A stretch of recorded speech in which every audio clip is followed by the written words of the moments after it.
Right, looking into the chat, I see we've got a 14 by Game in the Glade going once, going twice, and we will sell it to Game in the Game in.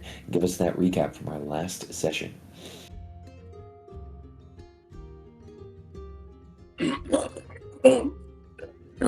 Good. So, yeah, I'm role playing because remember I did that impressive mimicry of a dragon's roar, Right. and I feel like even though I succeeded, like the success was so intense, I feel like that puts Gaiman's throat out, his voice out. Gotcha. My bad. So I was trying to get into that right, raspy, messed up voice spot. But I appreciate your concern, though. I have that in my notes. That happened. I'm excited to see how it goes. Yeah. So previously, and if this is too much, just tell me to stop and I will. Previously, we had just finished our last trial, and we had all the floaty, the ice crystals above our heads, snowflakes, and we were able to go and interact with the book. We really scrutinized it to make sure that we weren't going to die instantly from touching it. But, exuberance to leave, we did piss off the rock. Not the, well-known bare-knuckle fighter, but, the big fuck-off giant bird. And so down the ice chute we went underneath the island, swimming to safety to PBR. But the rock was in hot pursuit, so we were trying to see if we couldn't outpace it, delay it, something with our combined efforts. But alas, even though I give my best impression of a white dragon goal, try and scare it the fuck away, it's attacking the ship. It's currently landed, and we're trying to give it what for, but it seems the attacks have got to be, proper magical in nature, and we're taking a bit of a beat. So we're in the midst of a fight. We need to get back at it.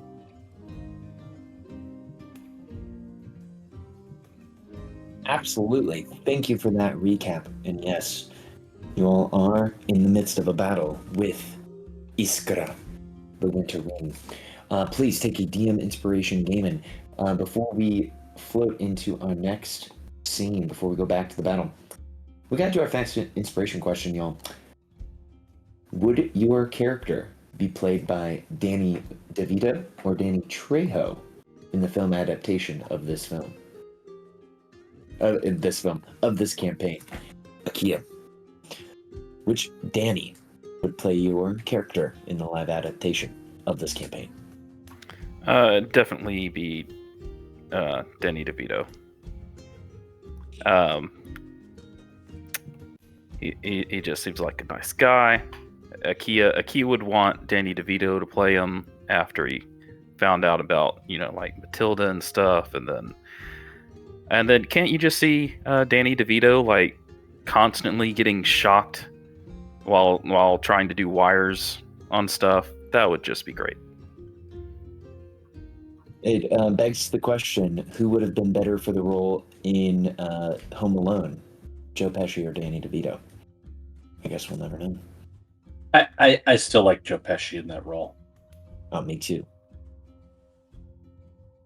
Well, please take a factspiration point for your participation, Akia. Lotus, which Danny would play your character in the live adaptation of this campaign? I gave this a lot of thought, and I was thinking it would probably be Danny DeVito, if only to react that scene from It's Always Sunny in Philadelphia, where it's like, finally gets back to Baltimore, and it's like, so what happened to you? And it's like, so anyway, I got kidnapped by mind flayers, you see. And it's like they were doing all these crazy-ass experiments on me, saying, want to bring out my arcane potential, and, got me really angry and stuff. So it's like I escaped, and I started blasting. And Wada would be there and be like, oh, and I guess in this scene he would be played by the actress that plays Artemis in Always Sunny, and she would be like, but honey, you dropped your condoms for your Magnum Dom, which would confuse everyone. So I agree. I could see DeVito playing Lotus in this adaptation. Please reward yourself a Faxpiration point. Let us go to Alicia. Alicia, which Danny would play you in the film adaptation of this story? Only because personally it's funny to me. Dang, Trejo. Man's made a career of being a badass. So if he was to play this more motherly figure, I don't know, for some reason it's just funny in my head. It would be playing against type for sure. Almost like a Uncle Machete type role. I have one thing to say about that. Machete don't do healing. I don't harm, Subclass. I only harm. And that is it. Excellent. Please take a Faxpiration point for Alicia. Last but not least, Gaiman, which Danny would play you in the film adaptation of this story?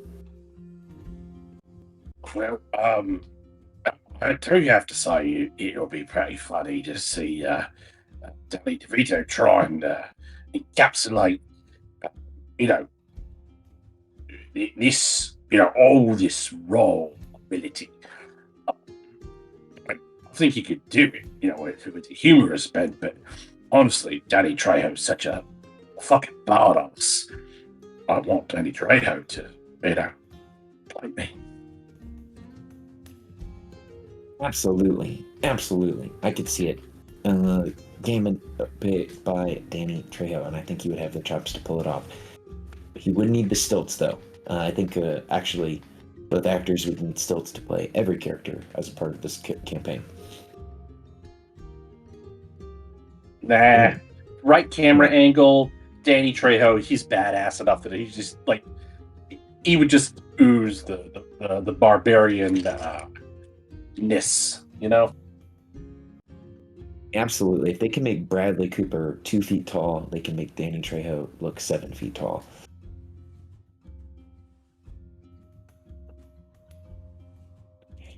Okay, well, please award yourself a Faxpiration point and let me activate our scene. In the Sea of Moving Ice.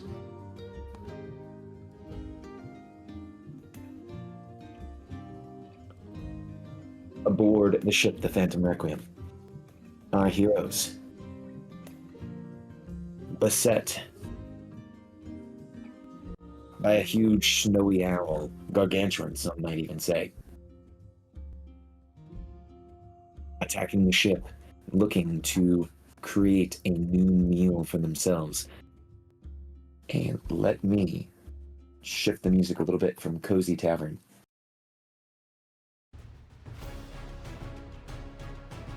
To epic fights. And let me look at our notes here.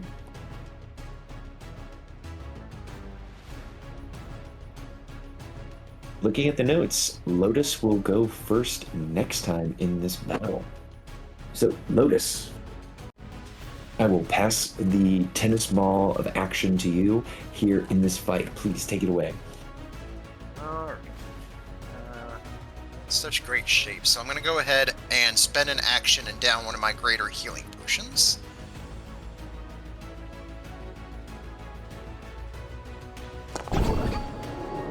Too shabby. The fog cloud is gone. You mind if I put down another one? And I'd be fine with that. Oh, yes.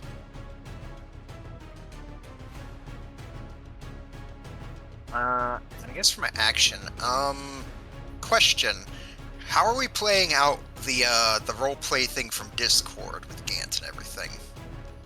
Oh, that's a good question. Here, let me grab him. Oh, and grab him, and I'm going to move him over here, and I'm going to add him into initiative. And he is showing off as red right now. I'm going to make him neutral. Let's remove him real quick. Here. Alright, so that's my bonus action. Then I'll go and take a little bit of movement. I'll move out of the fog cloud here.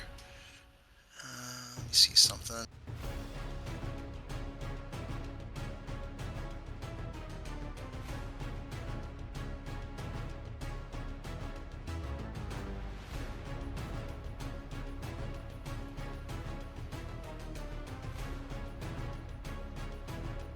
Alright, I'm going to need to move to get a little bit closer.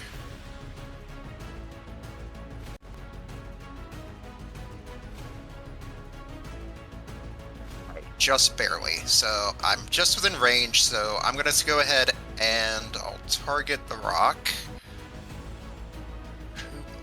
There we go.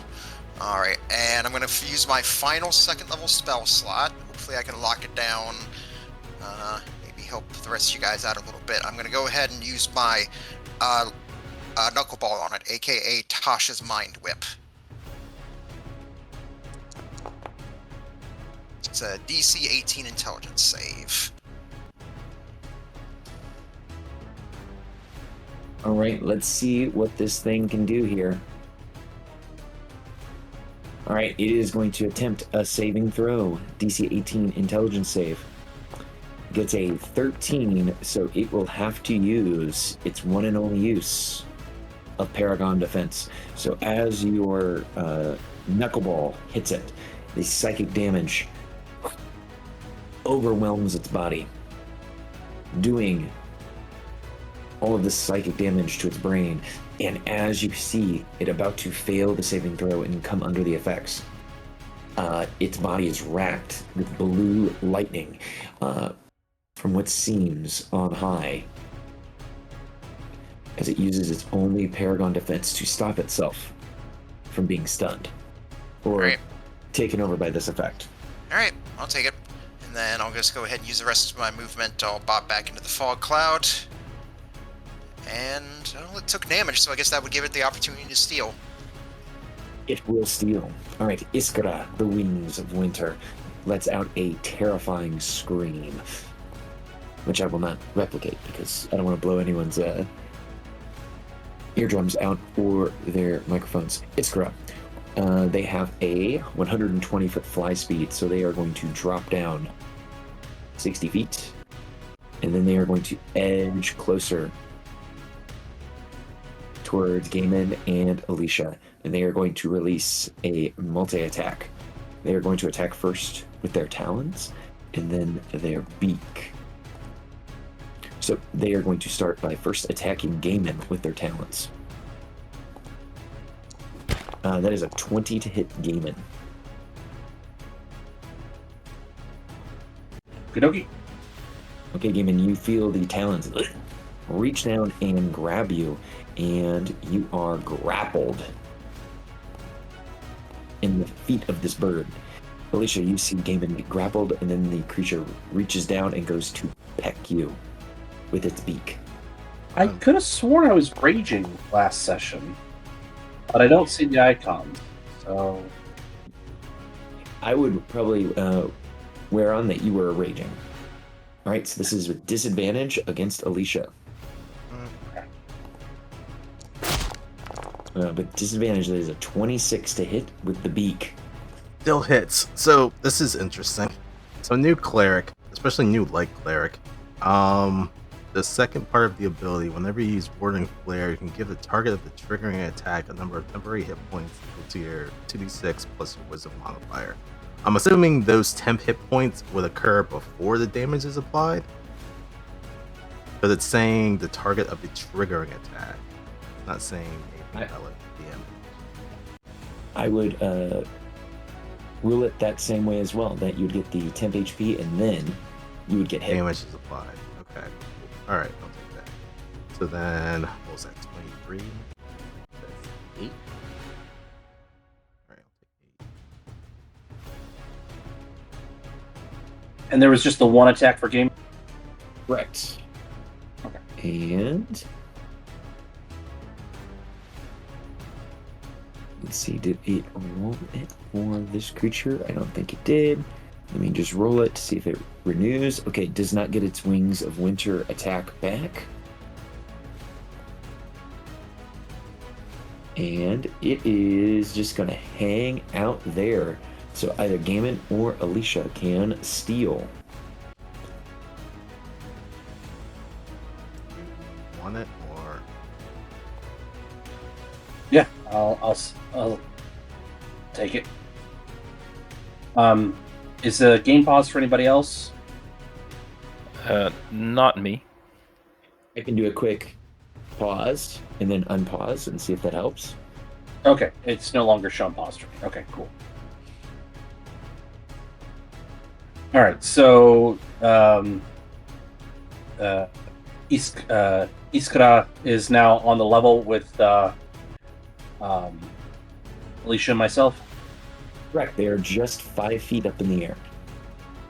Ready?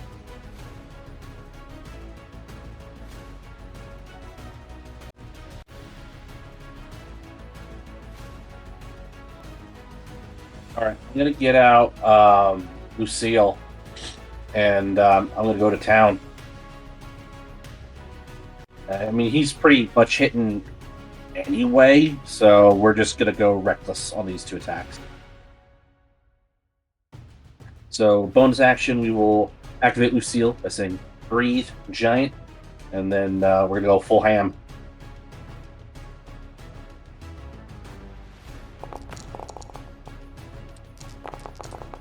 Oh, I see what happened. Somehow, I think I may have given you the reckless attack maybe last time, and then it knocked your rage out. So let me get you your rage back. Sorry about that. Well, no. I thought it was already going, so I would have used a charge. So I just said, "Do not consume a resource" when I re-upped it just now. It will at 31 is going to hit this bad boy for 19 points of damage. 27 doesn't. Oh, sorry. I only saw your final card. 27 hits. And the 31 hits.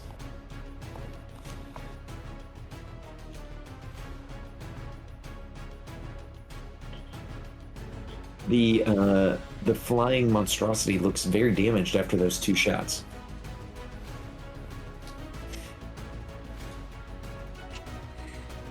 All right, I'm gonna pass to Alicia.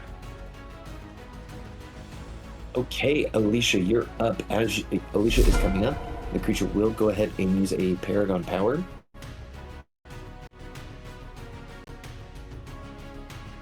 All right, and for their Paragon Power, they are going to. They have Game and Grapple. Alicia is about to attack them. They are going to attempt a swallow attack. So they've got Game and Grapple. They're going to try to throw Gaiman up in the air and slurp him down like a noodle. So let's see if their beak attack hits. Does a 20 hit Gaiman? Yep. Okay, so here's how their swallow works. They make a beak attack against a large or smaller creature it's grappling. The attack hits. Gaiman, you feel yourself go down the gullet of this giant owl. So you are no longer grappled. So am I taking the 24 or the 16 or both? So for this one, you wouldn't take either damage. You just get swallowed this turn. Okay, so I'm in its stomach. Yep, you're blinded, well, in the stomach. And at the start of Iskra's turn, you would take stomach acid damage, and it can only have 1 creature swallowed. If Gaiman is able to do 30 or more damage on a single turn from within the belly of the beast, the creature will attempt a Constitution saving throw to keep you in its gullet. If it fails, it will regurgitate Gaiman. Okay, Alicia, you just saw Gaiman go into the creature's belly. Well, shit.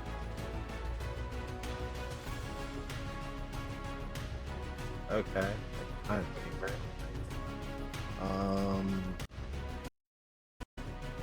And I'm restrained while in its skeleton. That is correct.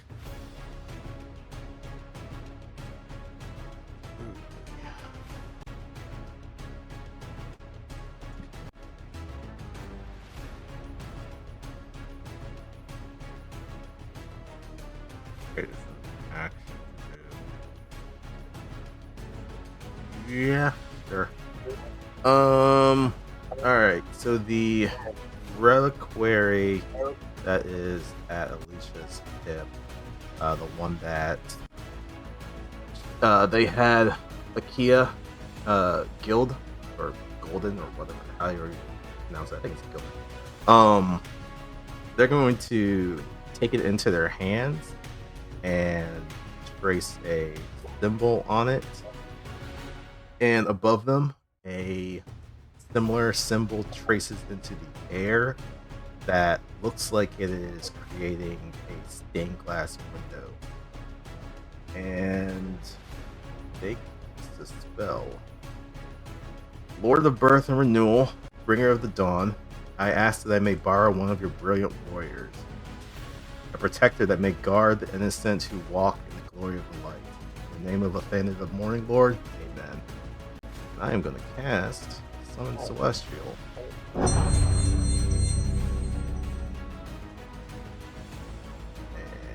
this guy appears. Which actually, I think I was just question.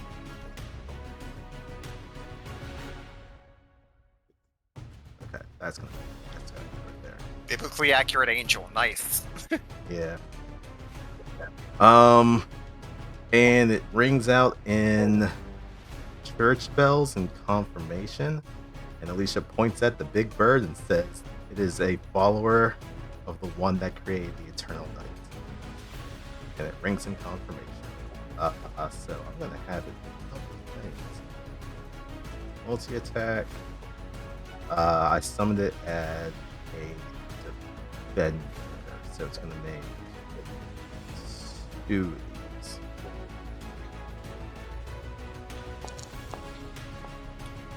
$24. That is a hit.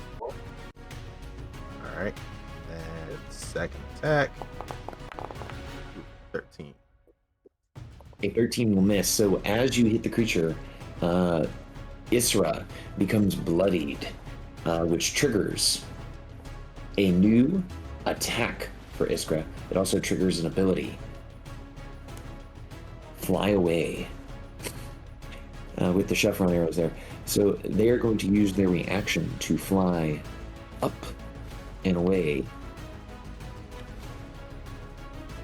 30 feet as they fly up into the air after getting whacked.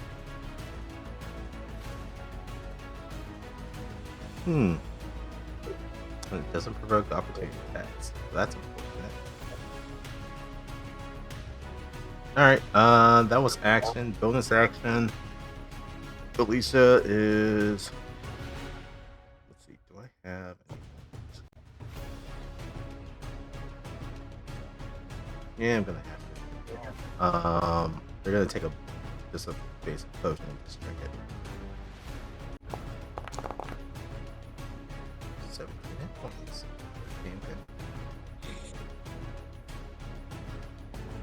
Alright, that's it from me. I'll stay where I am. Excellent. And would you like to pass to Akia or to Velishkant? I will pass to Akia.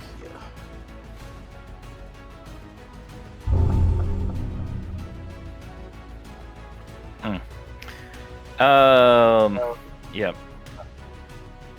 I knew what I was going to do until he flew up. I am going to use my item interaction to put away the Staff of Frost.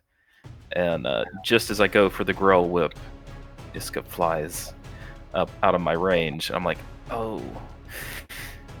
I think I'm just going to have to shoot at it. PBR, can you jump? Can you jump? I'm sorry, I'm not a good jumper, especially while trying to maintain position. It's all right. It's all right. He rumbles back to you. Uh, Oh, I'm a dumbass. I'm going to cast a spell because I don't think there's anything else I can do 35 feet up. How tall is the mast? The mast we have discovered is a 30-foot tall mast. And I've got, does it use half speed to climb it, or? If you have a climb speed, you can climb it at no penalty. If you have no climb speed, it is treated as difficult terrain. All right. I'm trying to figure out if I can reach this thing with the Grell Whip. Do you think I could reach it with the Grell Whip? It's got If you go 30 feet up. What's the reach on your whip? 10 feet. Okay, so you would be, if you used just your movement, you'd be 15 feet up the mast, and then I think you'd be like 5 foot short. Okay. I'm going to start climbing the mast, and I'm going to cast a spell.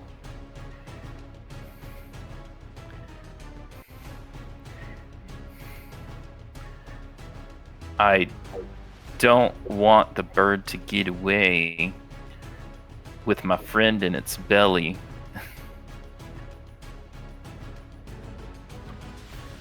And it kind of looks like it's flying away with my friend in its belly. Is that what it looks like? He's trying to fly away? Or is he still, like, facing us attacking at this point in time? Give me an insight check.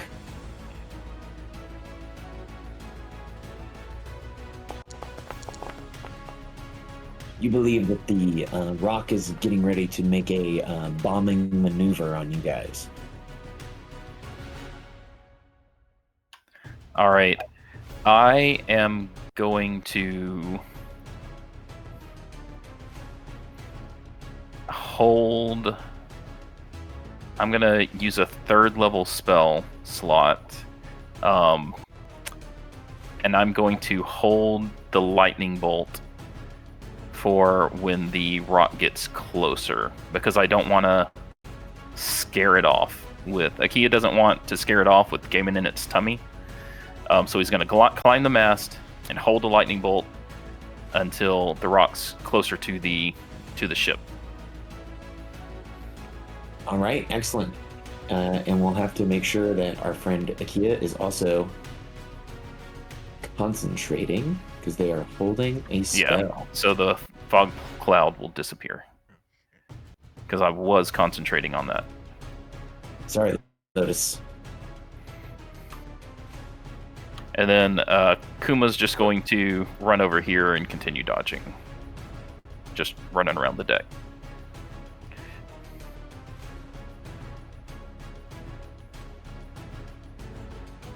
And then I will pass to the rock. Oh no, prisoner 237. All right, Baelish Gant. Baelish will look at his spells. He goes, as he doesn't have a lot. So he is going to stand close by to Akia, and he is also going to ready and begin concentrating on a spell for when the rock comes into position. As he begins casting arcane words.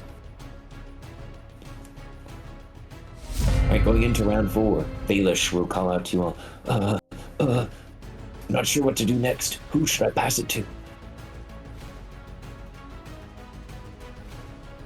I vote the rock. You can pass it to Gaben, but I bet at Gaben by saying so. Well, you're not going to take damage till it's your turn, so it's fine. No, I take damage at the start of the rock's turn. Oh. So yeah, I Okay. say pass. Yeah, Yeah, we'll pass to let's Gaiman. pass to Gaiman then. Yeah. Or attempt to. All right, Gaiman, deep in the gullet of the giant snowy owl rock, Iskra. He says to himself, "Oh, stuck in your gullet. You're stuck with me, you bird brain. And I'm gonna bonus action drink a potion of acid resistance. Very smart.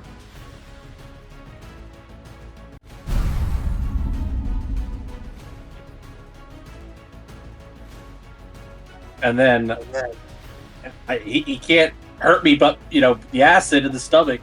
So we're just gonna again go ham, reckless.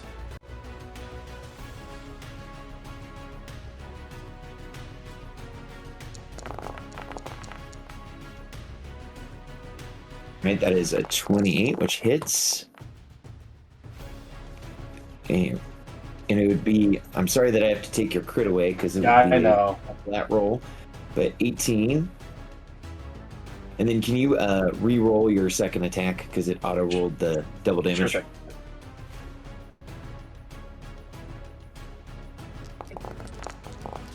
Okay, 18 and 18. So Iskra needs to make a con saving throw to see if they keep gaming down.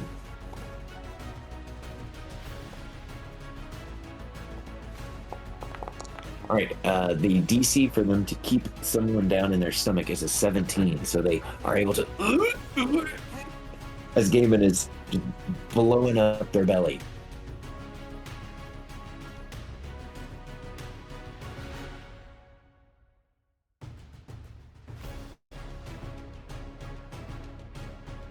All right, I'm gonna pass it to the rock because it's steal it anyway. Hit me with that acid damage.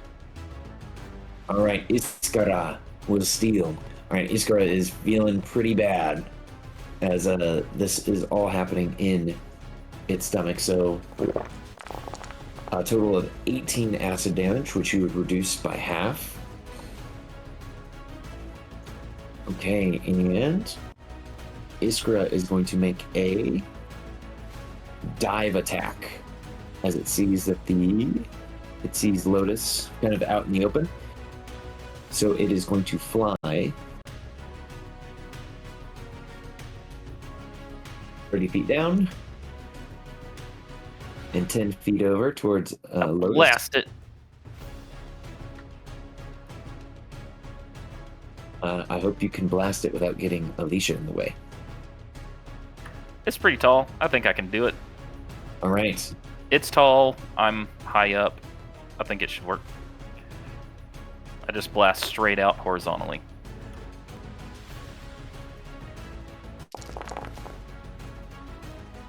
Pretty good. All right, it succeeds, taking half damage. And Prisoner 237 also unleashes a lightning bolt as well. Onto Iskra. So Orf, do you need me to roll some dex saves there? Because I'm in the body. I mean, I'm getting electrocuted too, technically speaking. While swallowed, you have total cover against attacks and other effects outside of Iskra. Okay. So I just wanted to be fair. Like, normally if a critter's getting zapped, whatever's inside it gets zapped too. But I'll take the magical protection. Yes, so it needs to make another dex save. Succeed, and it will take half damage. All right, so it is flying down towards our friend Lotus. It will make a Talons attack at Lotus. That All right, hits. Lotus. So 29 to hit for 22 damage, plus 11 from the dive attack. So you all see this creature just whoa, and it grabs Lotus in its talons, and the creature is large enough to where it sees Alicia, and it will make a beak attack against Alicia. There's another use of Right, and this is with disadvantage. It's a 27 with disadvantage against Alicia as it goes back.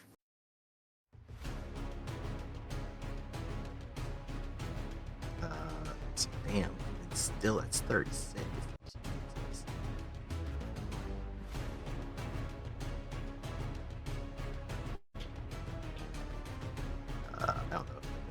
Constitution saving with that. We'll try. Nope, fail. Alright. Well, it was short-lived. Celestial Spirit this way. All right, so the creature has flown a total of 40 feet, and it's got Lotus in its grasped. So it's got Lotus grappled and Lotus restrained in its hands, or its talons, excuse me. And it will fly back up. So it flew down 40 feet total. So it's going to fly back up.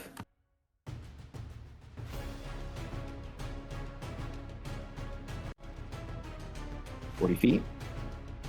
So it's used 75 feet of flight. And it's got a few more feet of flight left. So, Lotus, you find yourself in a strange position. You're 45 feet up. And dangling from this creature's talons as it flies over towards Akia.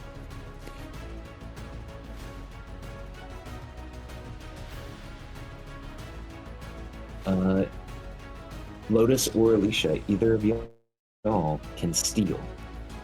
Like I said, if you've got a plan, go for it. Otherwise, I'm just going to throw magic missiles at it. I'm probably also gonna blast it as well.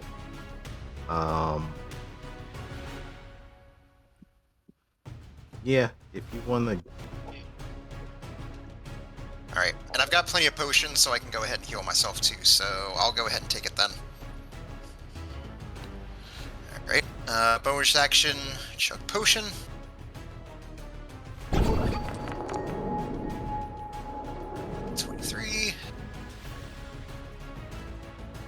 Alright, then go ahead and spend first level spell slot, and I'm just going to blast my magic missiles right at its face.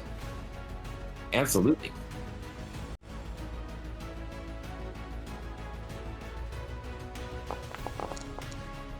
For 12 force damage. It takes it. Alright. Alright, so it's like here. I can't really move anywhere, and I only got one first level spell slot left. So in that case, I'll go ahead and pass to Alicia. All right, the creature is going to use a Paragon Power.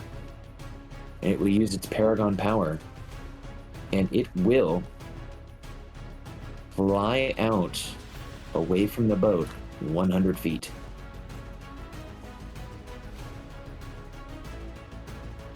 Somebody stop this fucking thing! And Alicia, you're up. Oh, fantastic. Alright. Alicia runs to the edge of the boat to get within range, just to make sure. And I'm gonna cast Scorching Ray at the 4th level. Alright, so that's 1 bolt. And that hits. We don't have a thing that does remnants, so this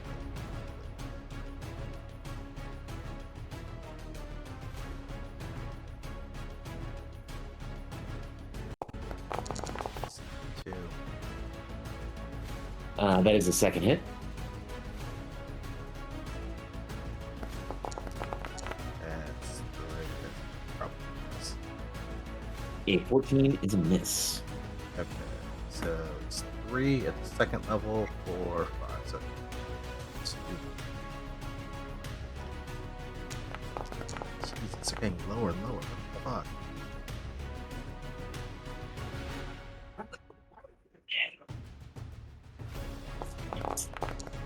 16.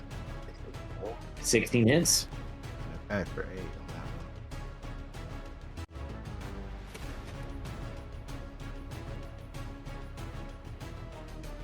First one was 4. 4, 3, and 8. Wait, hold on a second. 2, 5. Yep, that was it. 5. But it wasn't enough. It is still flapping. Alright. It squeaks and squeals. I pass it to Akia then. All right, Akia, as your turn's coming around, the creature will use another Paragon power. In its Paragon power, it drops Lotus, the ocean below, out of its talons. Remind me again, what's fall speed in D&D? So you're 45 feet up, and you would fall, and for every 10 feet, you would take 1d6, so you would take 4d6 of damage as you hit the water. Right. So surface tension is a thing. Got it. Yes, so you would go, yeah.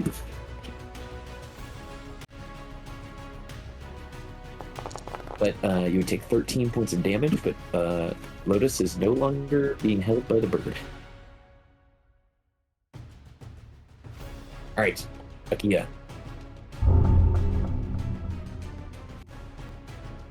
Alright.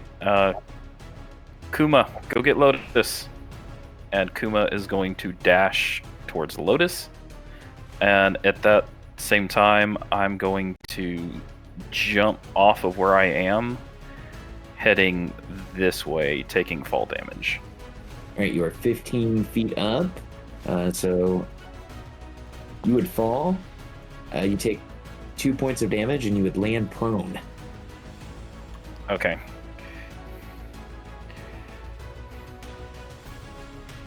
Yeah, when you take fall damage from a landing, it always knocks you prone. Okie doke. Let me...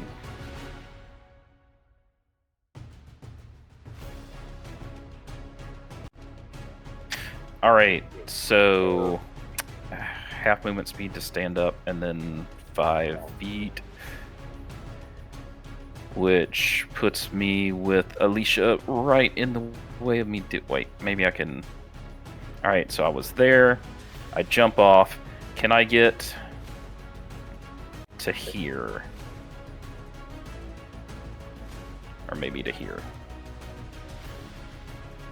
I think so. Alright.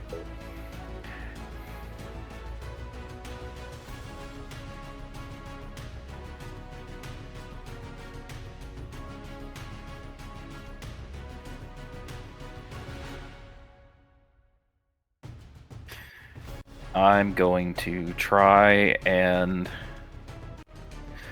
are these wings like... Does he have wings? Does PBR have wings? These are, this is an artistic rendition. These are his flippers. Ah, okay. I just didn't want to hit his flippers. If I have line of... His flippers out of the way. If I have line of sight... No, I like his flippers. If I have line of sight, I would like to fire like this at the rock.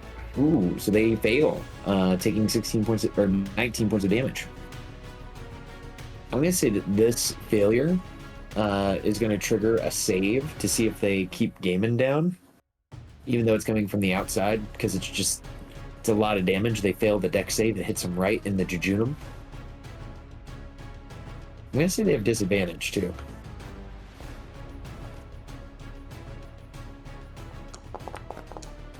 Okay, so, Gaiman, you're fighting within its gullet, and you just feel yourself go... as it vomits Gaiman to the water below. Can I try and resist being thrown up? I would say give me a...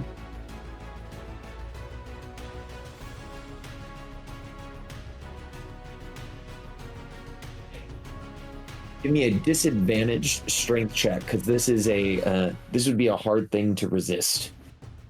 Okay, so be a straight roll, and you said a strength, so you want me to just, like a strength save or athletics? This would be a strength check. This would just be raw, just stopping yourself from moving. This wouldn't be athletics, just strength.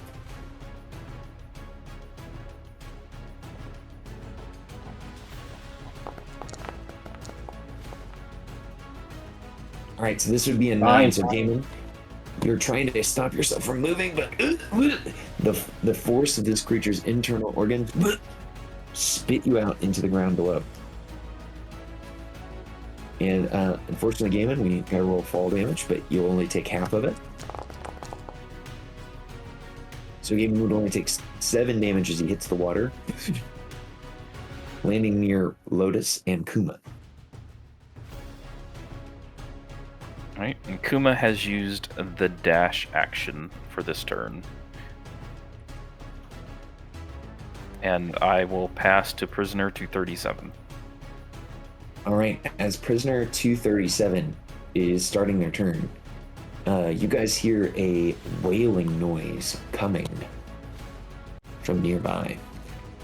It is very similar to the noise Gaiman made during the skill challenge. And as prisoner 237 is about to start, you all see a creature that looks very similar to this. A creature that looks to Akia like an old acquaintance.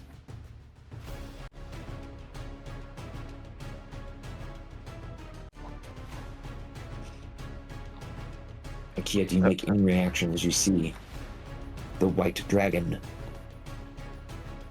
Arve Atras, the white Yes. worm. Yes. Akia's plan is ruined. They say, oh no, I hadn't had a chance to prepare a meal for it yet.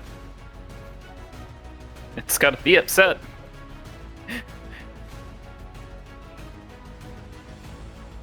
Arve Atras screams out, "Oh, I knew I would find something here. When I heard that scream of that mating call, and here I see another hunter of the sky." And it licks its lips. Iskra makes a face very similar to a face saying, Nani? And we will see what happens. Valish Gant looks to you, Akia, and says, I don't know what to do. This is quite upsetting. I'm gonna, and he just holds his action. Or actually, he will take the dodge action.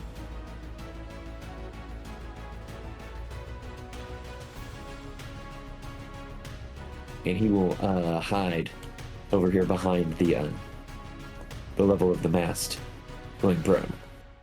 That seems like a good plan.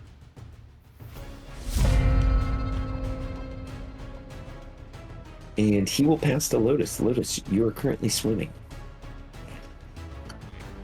I will spend whatever movement I can to grab onto Mighty Kuma. We'll treat this as a mount action, so mounting would take you, I believe it's half your movement to mount a creature. Alright, that's fine. So go and do that. And then let's go ahead and target the thing. And I will go ahead and spend my final first level and basically my final spell slot all together and go ahead and chuck magic missiles at it.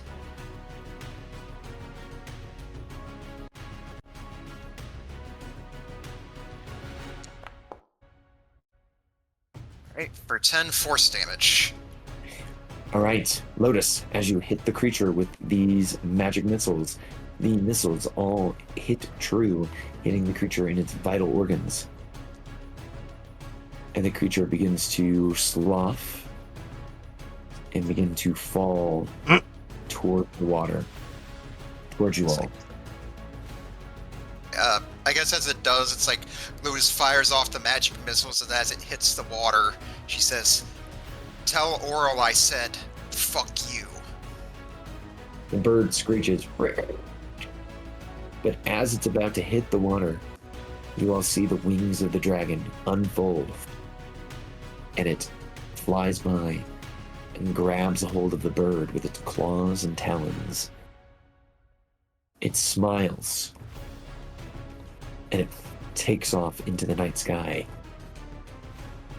licking its lips at the newly roasted owl meat it gets to enjoy. You got to have a meal after all. Hey man, I had it. Come on in there. Gaiman, just hold on to Kuma. We'll get back to the ship, okay? I'm fine. And Gaiman starts just booking it for the ship. He rage swims back to the ship.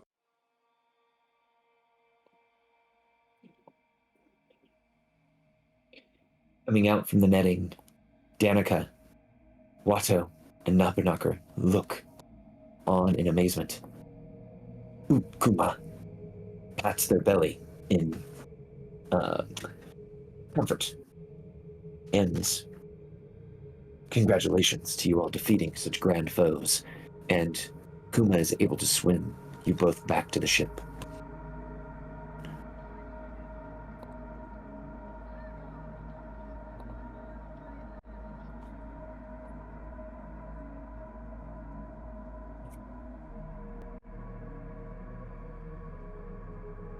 Eamon, you can still hear the creature letting out that mating call as it flies high into the air, carrying the body of the rock away with it.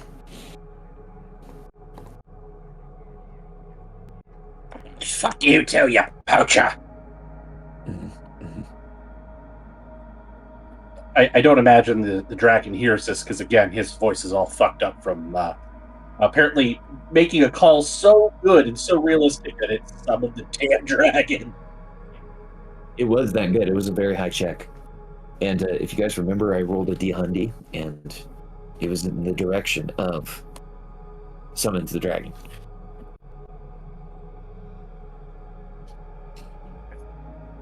Lotus will use prestidigitation to clean the cold water off of herself.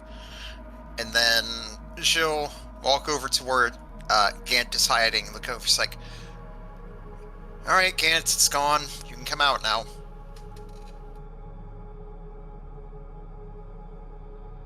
Gant will lift his head out from underneath the rigging.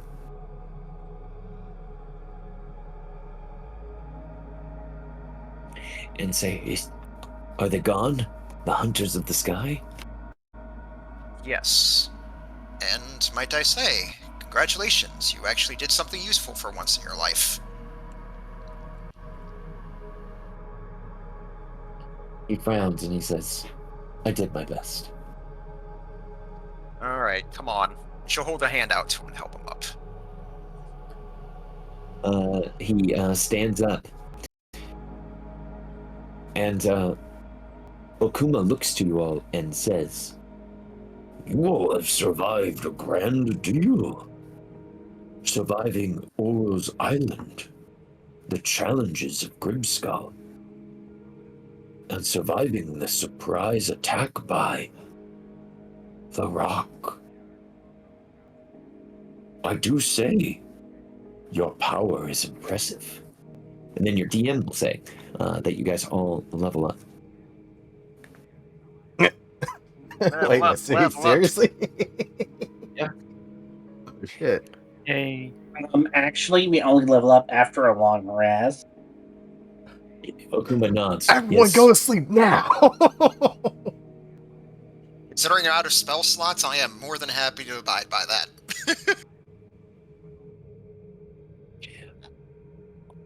Yes, because the next section of your adventure, now that you have left Iskra behind, is the journey back on the back of PBR through the sea of moving ice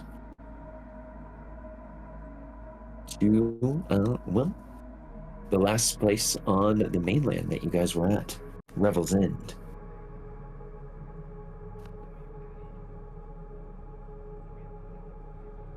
I do like to imagine the little chapter complete screen goes by. That is correct, and you guys just completed the contents of Chapter 5. And I don't know if I mentioned it in the book. It is titled Auril's Abode.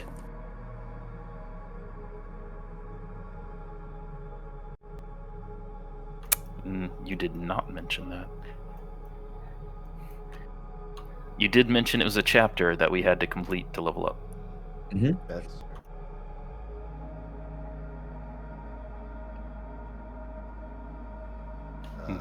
I remember correctly, it was a multi-day Um, trip from here to Grimskull from Rebel's End. It was, about, Assuming it it was was kind of the same. it was like 5 days, Yeah. I believe.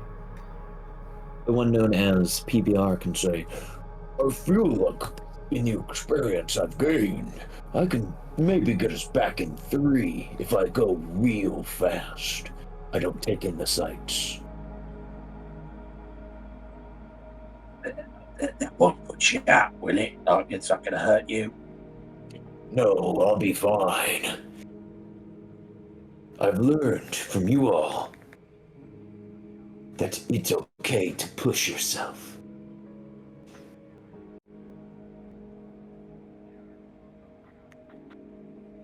I mean, within reason. It's not like we've got.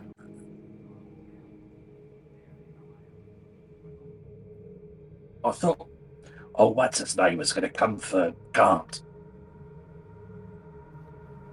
He will at some point, because he still has to fulfill his part of the bargain to let me see my father.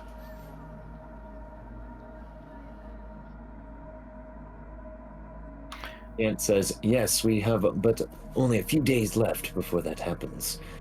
By my recounting, it is the 8th of Nightal that we can expect a visit. Eight. Well, it is something I'm considering. I have a lot I want to talk about with them, but as I said before, I would certainly want you all to come with me. Okay.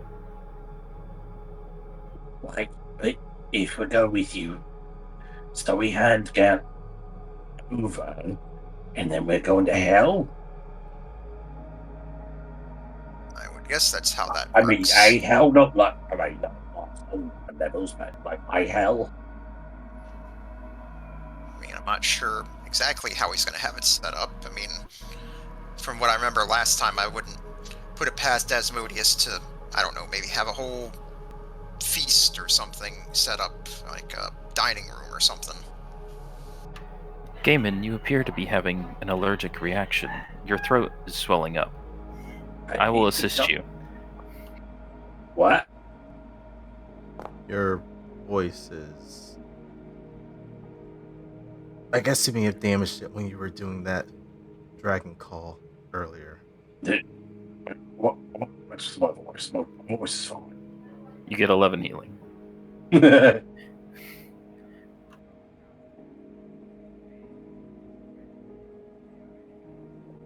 So I guess that does bring up a point, and I'll slowly walk over towards. I was trying to go over towards Alicia and say, like, have you given any more thought to you coming along? Oh, I think if anyone's gonna be my light in the darkness, it would be you. They had gone to sit down by the stairs. When you went to go for them.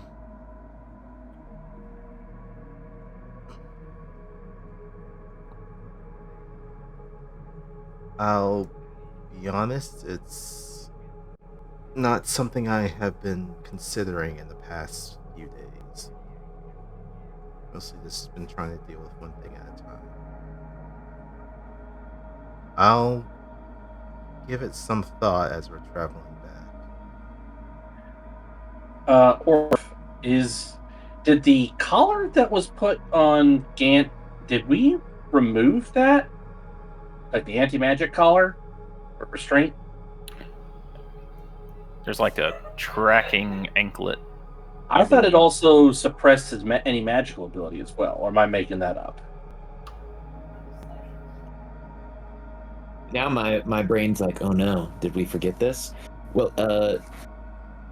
we'll say that when you guys got a remote, like a very this was like very Marvel Cinematic Universe where like you captured a bad guy and you needed his help, and then right after the battle's over, he's like, feels good for freedom again, and then you hear a click and he's like, shit, as his magical abilities are once again stymied.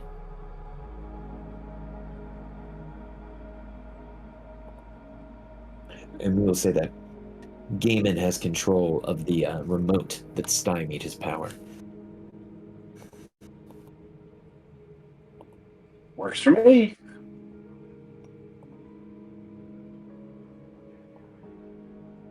But please continue, Alicia and Lotus, because you were talking about going to hell.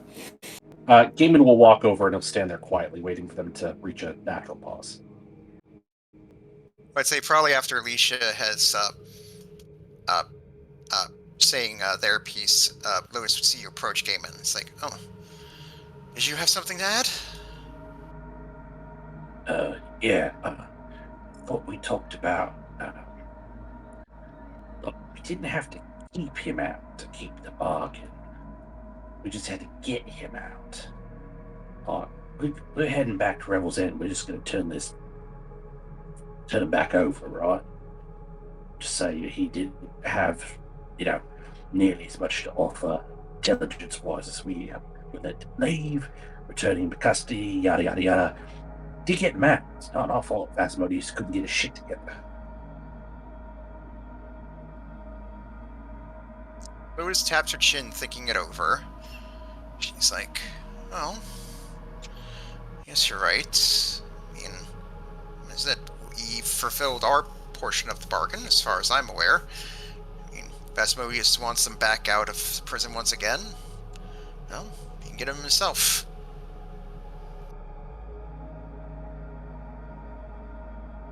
I mean, you follow the letter of the contract.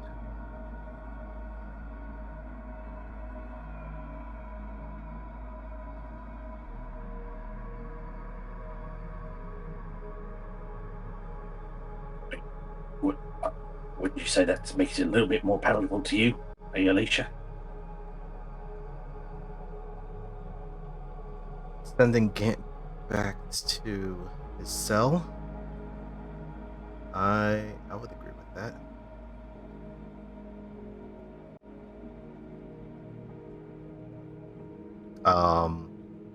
We probably noticed when Lotus has brought up going to hell that Alicia has become distracted in her thoughts. I would say, I guess Alicia does notice this, but she thinks to herself that, she does respect you and she doesn't want to pry into your personal business. So she'll just put a hand on your shoulder and say, like, you've done so much for me, but if you ever want to talk about anything, just come find me.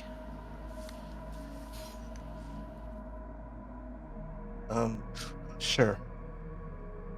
Sure.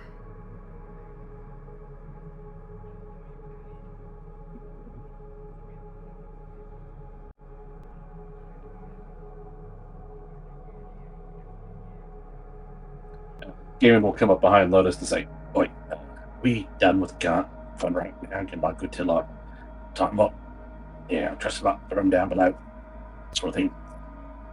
Yeah, probably a good idea. Oh. Good job, Gant. That was very helpful during the battle. Gant will look to you, Akia, and say, well, thank you. I did my best. Right as Gaiman comes up to slap him. I just clap really hard on the shoulder. Oi! Oh!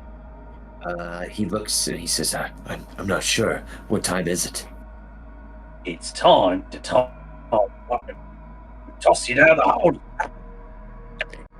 And Gaiman will clap him in irons and drag him down below decks. No! He screams out as you drag him down below the deck. Keep struggling. Makes it more fun.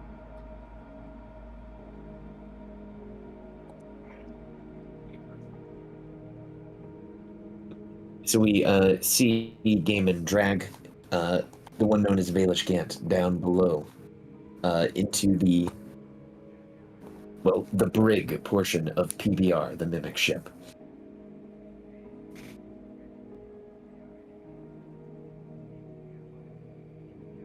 And question for the crew: are you all able to kind of level up in the background, or do we need any specific time? Or are you guys doing okay with that? I didn't know if we were going to be rolling on a random encounter table, so I wanted to make sure that we reached that stage of long resting before I did anything.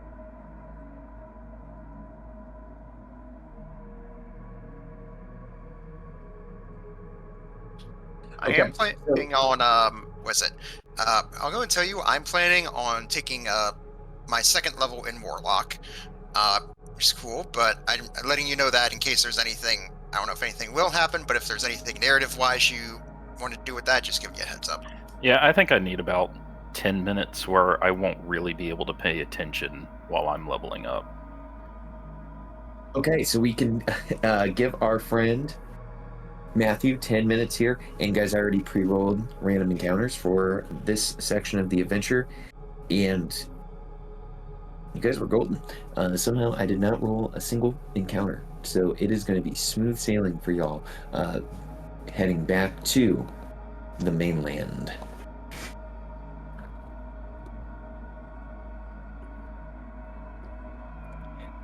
So why don't we do this here, since we're going to take some time for you guys to level up, take a minute. Why don't we just go ahead and take, let's say, a 5-minute break to let people do that, and those who are done or those who are don't need as long, we can grab a drink, and then we can reconvene in 5 minutes. And while we do that, I'm going to grab myself a drink.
I hope leveling up is going well for everybody, slash doing any administrative stuff on character sheets we need to do.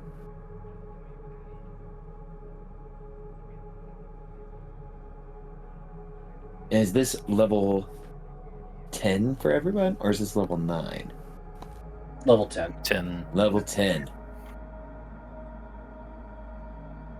It did not adjust my HP. What am I doing wrong?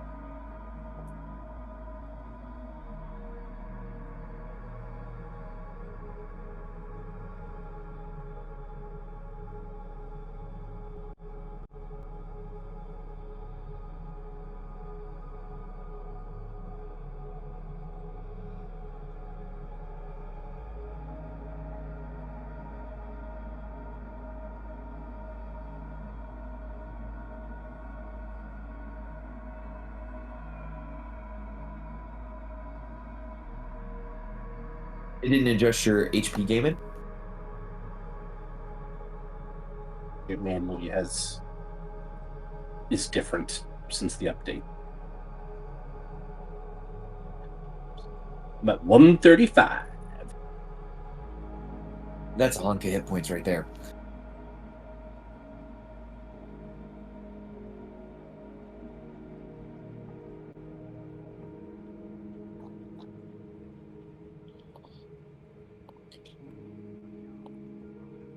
And I need to create Boulder Throw, unless that's in the compendium somehow.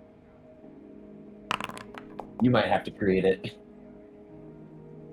Because I've been by the Valdas for Foundry. All right, so I got some good HP gain. I decided for my Eldritch Invocations, I grabbed Agonizing Blast and Repelling Blast for my Eldritch Blasts. And since I talked about this with the DM before, and he allowed it, this level I'm grabbing Silvery Barbs for my new spell.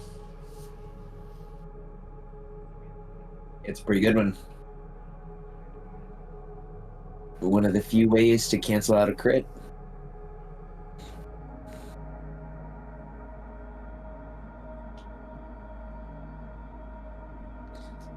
I know, because I used it against a player a few weeks back when they landed a critical hit that they were so excited about on a bad guy. It made me feel like bad guy, but, you know, it is what it is.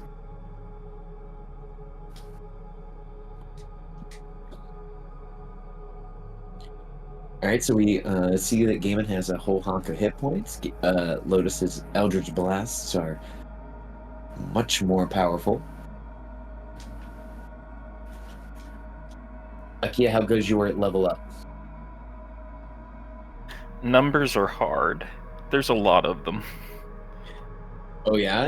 In which capacity for your level up? Well, I gotta keep track of the number of infusions that I know, which is different than the number of infused items that I can have. But the number of infused items that I can have is separate depending on whether or not it's a part of my armor, and then a completely different number for the number of magic items I can attune to. Right. And I also had to pick a cantrip and then switch out an infusion. So I gain 2 infusions and I can switch out an infusion. And it's just a lot of numbers to make sure that I'm doing it correctly. Artificer is probably one of the most complicated classes in this 5e situation we got going on.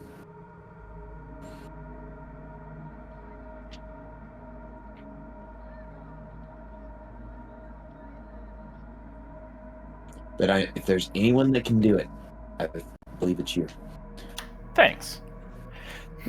Now, Alicia, how is your level 10 level up? Sorry, I was looking at something. It shouldn't take me that long. No problem, guys. I guess first thing is you get a long rest, right? Correct. You guys would get a long rest, and we would start the next day of travel once everyone is ready for it. but I'm having a good time figuring it out. Good. If you had a bad time figured out, I'd be like, okay, I feel like you might need to switch classes, my man. Just kidding. This deep in the campaign. All right, man, I think you should just be a champion fighter at this point. Sorry, man. Well, for Alicia, nothing major other than, divine intervention. Oh, shit. And another spell slot.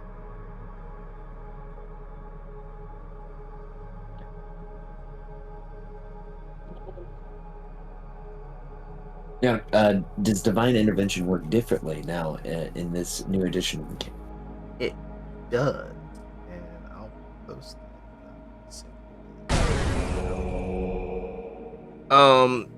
Essentially now I can cast any cleric spell that's 5th level or lower, that doesn't require a reaction to use it, and I don't have to spend a spell slot or any material components, and I can use it once per long rest. Yeah, that's pretty good. I would say So that's... it's very different than the other one, but when you think about it, like I can summon a celestial for free. I can summon a holy weapon. I can do a hollow. I can raise dead for free. Right. Yeah. So, and that's just the 5th level spells. Anything else, I mean, The one thing it doesn't say is that if you're casting the spell up to 5th level, or if it's just 5th level and then all the other spells are at their level. That's the one thing that's a bit odd. It does leave that part vague. You would want it to tell you, like, hey, is this a 5th level of this? It's like, hey, not? can I use this divine intervention to cast Cure Wounds to 5th level? Think? Not saying Just that I get somebody- would, but I mean, it's a possibility. Right. And a good Cure Wounds might be the answer for someone. Also, or I'm gonna send you something. Just a slight change. Some stuff.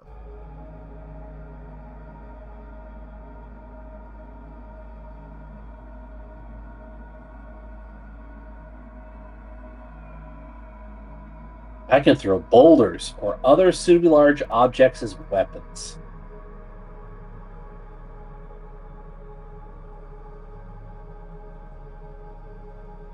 I will say now with those 2 Eldritch Invocations, now my Eldritch Blast is actually like Cyclops' Optic Blasts now.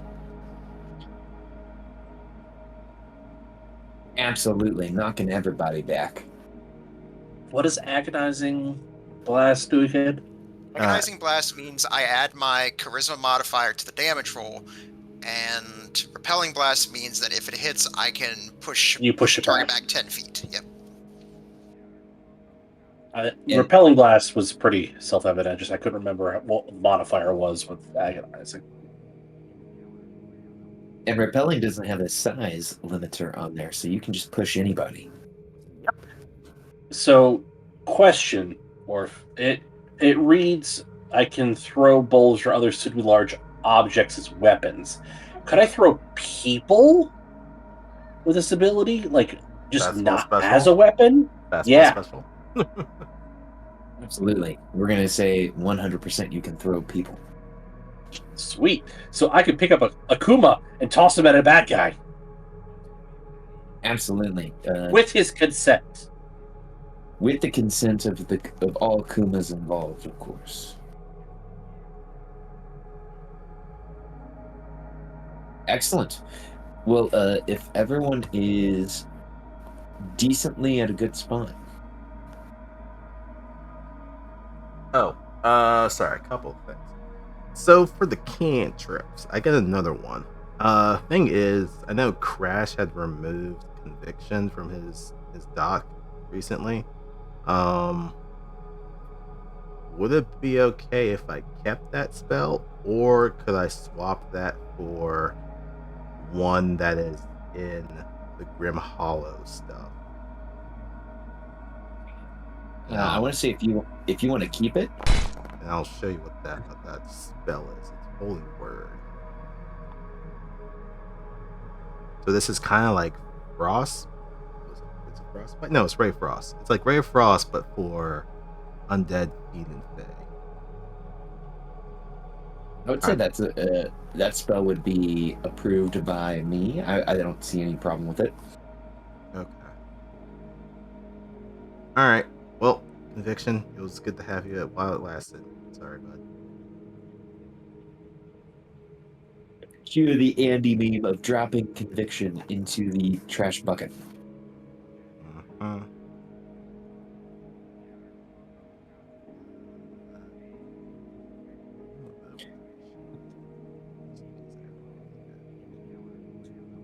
That's done. So it's a Conviction. They have Holy Word and picking up Sacred Flame. Mm-hmm.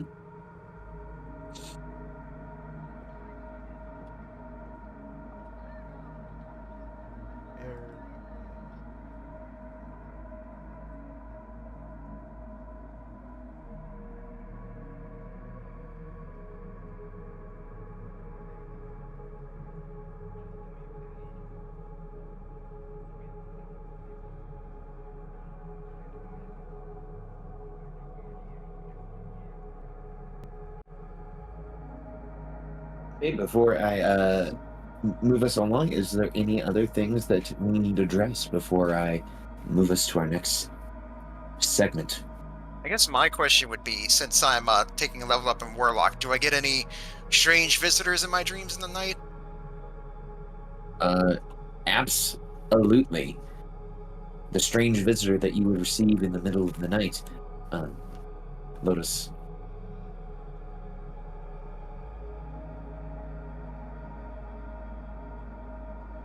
Is this guy right here. Well, he's not that strange, but, you know. I guess probably it's like here, telling him more of the story of Alan Wake and saying how, like, it's interesting. It's like he was able to ultimately defeat, you know, the dark place and save his wife by using this magical item from his childhood called the clicker. And this is a different clicker than what you were describing from The Last of Us. Yes, that's a different thing. No, this is like, and she uses a minor illusion to sort of a holographic version of it, and it looks like it looks like a switch from an old lamp with like a couple like wires like hanging off the ends of it. Oh, I see. Much different than the more mushroom-esque humanoid you described. Yes, he was able to. It's like he figuratively and literally embraced the darkness and used the clicker to save his wife, but sacrificed himself to the dark place.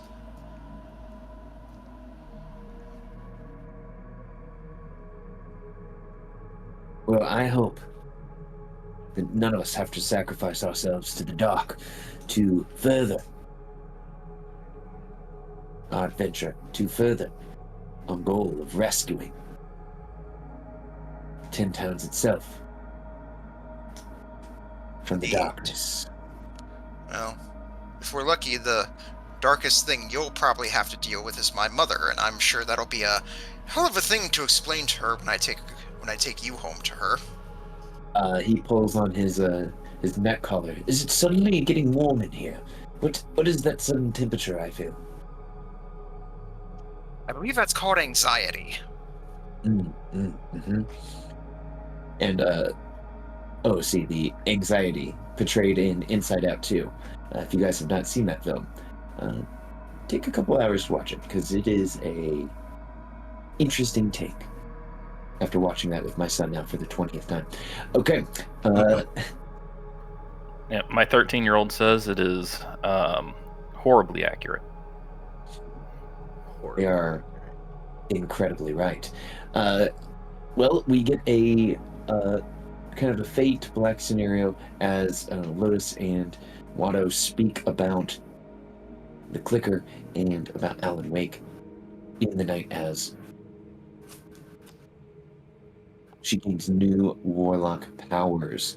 Now, your travel from basically the outskirts of Solstice to Rebel's End will take 3 days. Yes, Alicia, what's up? Oh wait, no, sorry, I was looking at something. We don't have that mod that allows us to trade items, do we? We should have the trade item mod or send a player. Let me see.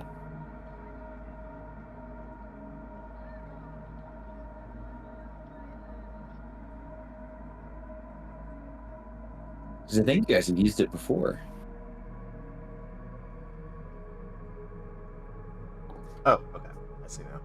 Oh, I'm gonna have to. Yeah, we gotta take this out like backpack. Alright.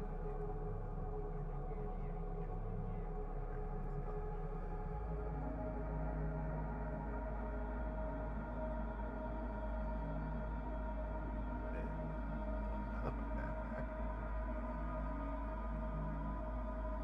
Okay. Cool.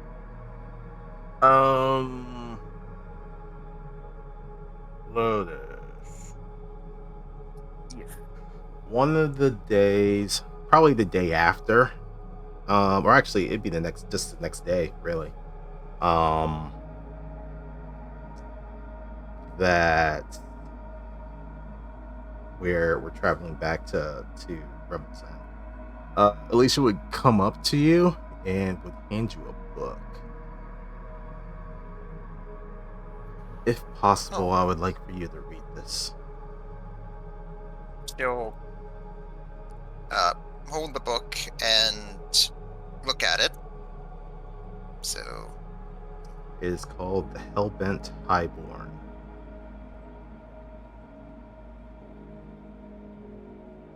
well, at least hopefully it'll help keep me busy. I mean, it's like something, ever since Gaiman took away my cigarettes, some days are better than others. Let me just put it that way. Well, hopefully I'll answer a couple of questions.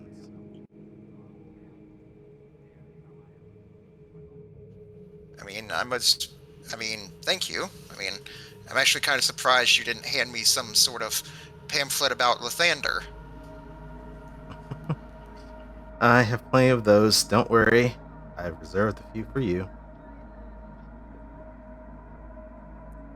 Perhaps I should tell you about a musical about, not exactly the same, but a similar group of religious folks called Mormons.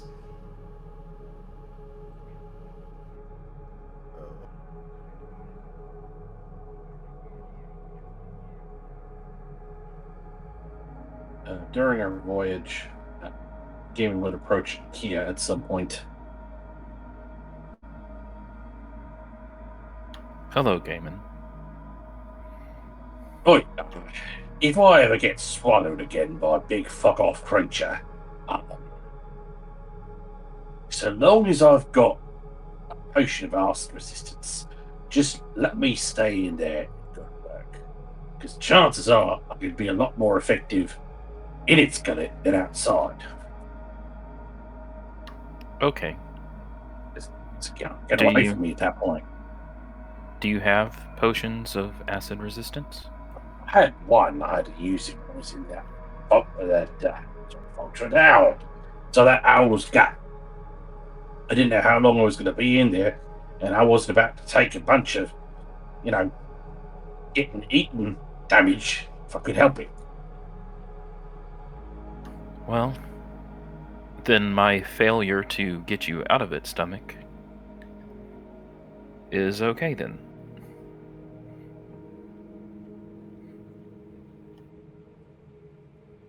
I mean, what? Failure? No, he was a big fuck off bird. I mean, he didn't fail nothing. I appreciate you trying to get me out. Sometimes it just stuff doesn't happen. And you just got to roll with punches. Down at the end. See.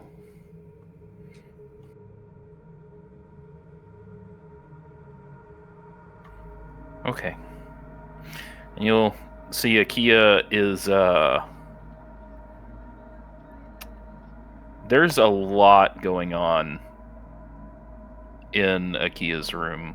There are bits and pieces, and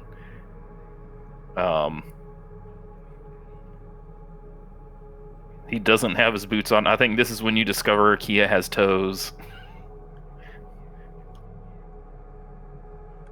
Or your feet grabbers look like the hand grabbers. I'm assuming it's a three-toed, three-fingered sort of deal. Yeah, and they're pretty small. they're like without the armor, they're like chicken legs almost. And Akia's just got a bunch of mess going on in the room.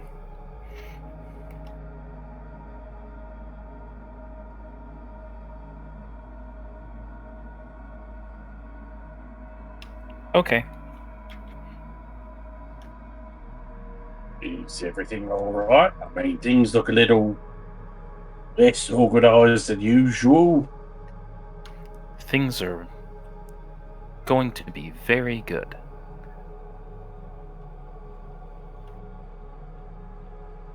It's good to hear. Why exactly are things going to be very good?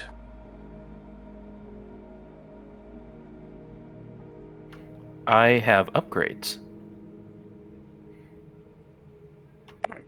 Okay, cool. What's your upgrade? Well, it is difficult to catch enemies that are flying around. I am working on that.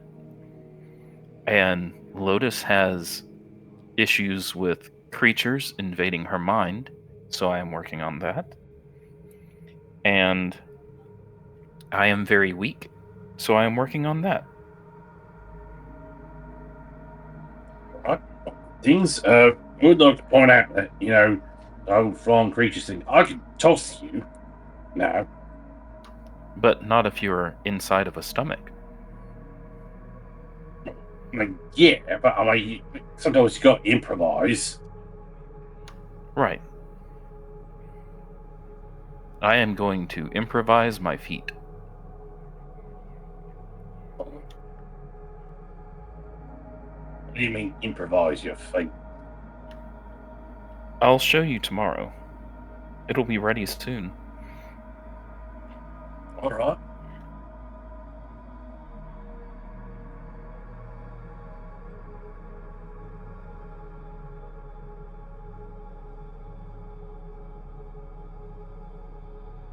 I'll let you crack on then, I guess. Akia goes back to crafting.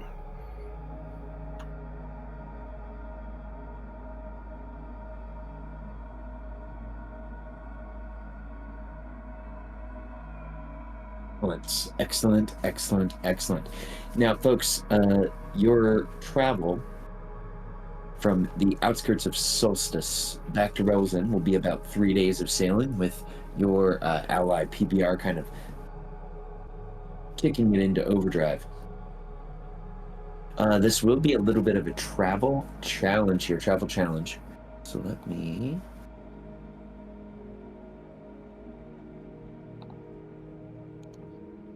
activate this map. We can use this map here, but we'll get rid of the bird.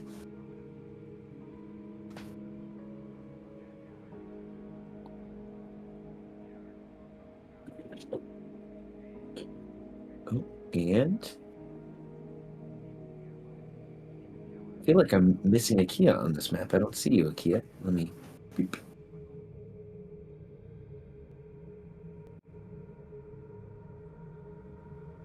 Oh, there's an AFK me.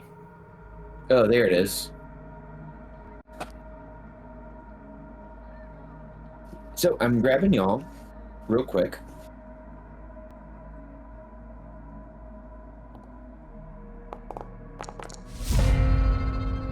and we're not fighting per se. I'm just using this to keep track of the thing.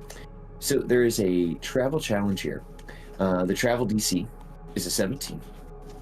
We're going to need 8 successes from y'all before you guys attribute 4 failures. If you guys are able to succeed on this challenge, you will arrive at Revel's End with a windfall.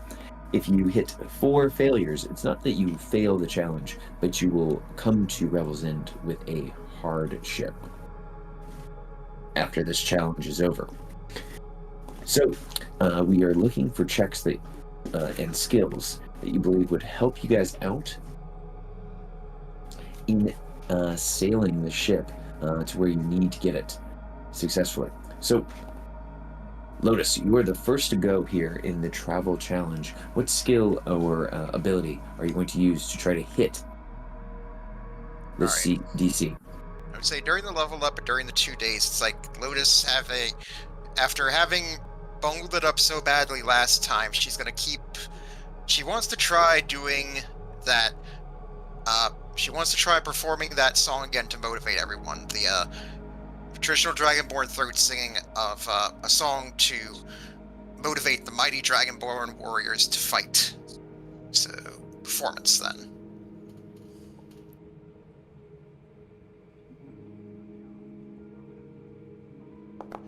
Yes! That's a natural 20. That is 2 successes. Now, I'm not going to actually do it because I would be terrible at it, but if you've ever heard Mongolian throat singing, that's what it sounds like.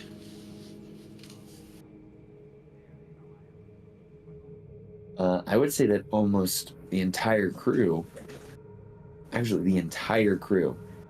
put it that way, gives Lotus a standing ovation at the singing of this song.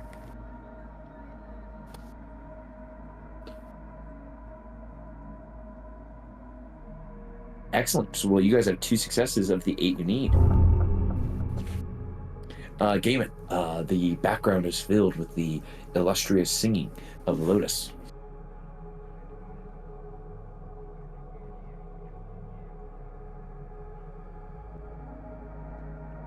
PBR has everything pretty much automated on the ship, right?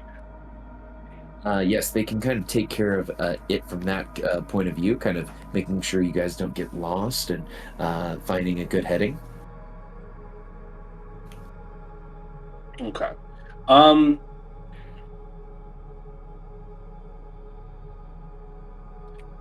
I guess what Gaiman will do is help with, breaking up ice flows and things like that.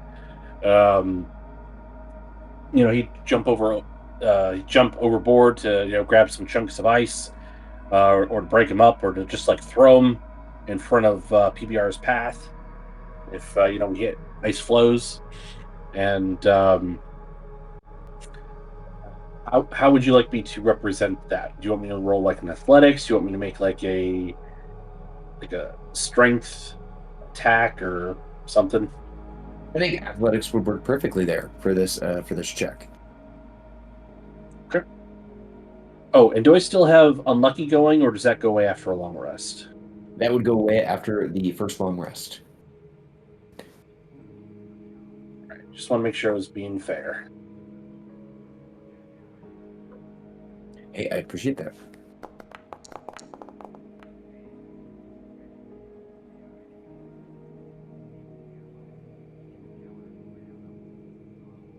$22. Is that enough? That is enough for success. You guys are at 3 successes. Everyone, we see the scene that Gaiman described of him jumping off the boat, and if you guys have been watching One Piece, Garp jumping off of a boat and just doing a meteor impact directly into ice flows, just destroying them. To answer Matthew's question, I'm going to say yes. All right, thank you. Okay, so we are at 3 successes. Alicia, you are up. All reliable, pointing out these ice flows for Gaiman to go leap onto and smash them. 1, 2, 3. 23. All right, that is a success, not a critical success. So you guys are at 4 successes of the 8 that you need. That is amazing. Alicia pointing them out perfectly. All right, Akia. While we're traveling on the ship, Akia is going to use his cloak of the manta ray, and is going to be just checking out things down below the water, making sure, just getting all the barnacles off of good old PBR. All the places he can't reach himself. All right, how is our friend Akia going to do that? I think I'm just gonna be friends with PBR, and I think that's gonna be just a persuasion or a performance, just being a friendly person. All right, give me a performance check. They're both 0.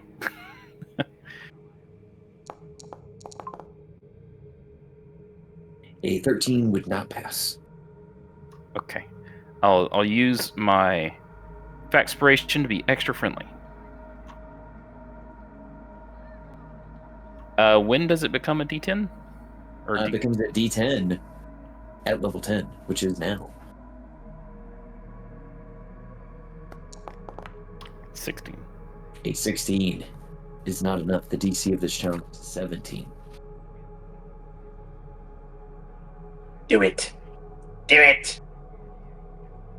Oh, goodness. Sure, I'll succeed at a cost 1 time. I was going to say, don't you have your Artificer Overclock? I do, but I'm going to succeed at a cost 1 time this campaign. This is going to be it. So your success in the challenge imposes disadvantage to social skills until the end of your next long rest.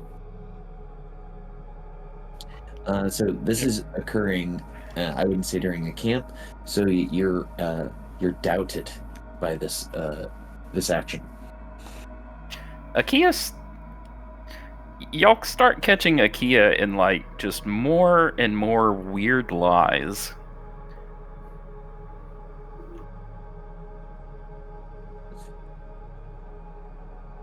Oh no, you're becoming a toddler. Just this entire trip, Akia just these weird lies. They're And then I got swallowed by the rock, but then I punched my way out of the rock's stomach, and Gaming was throwing thunderbolts. It was super cool. Yes, sort of like that. Like, Akia, did you coil the rope and put it back? Yes. But Akia, the rope's on the ground.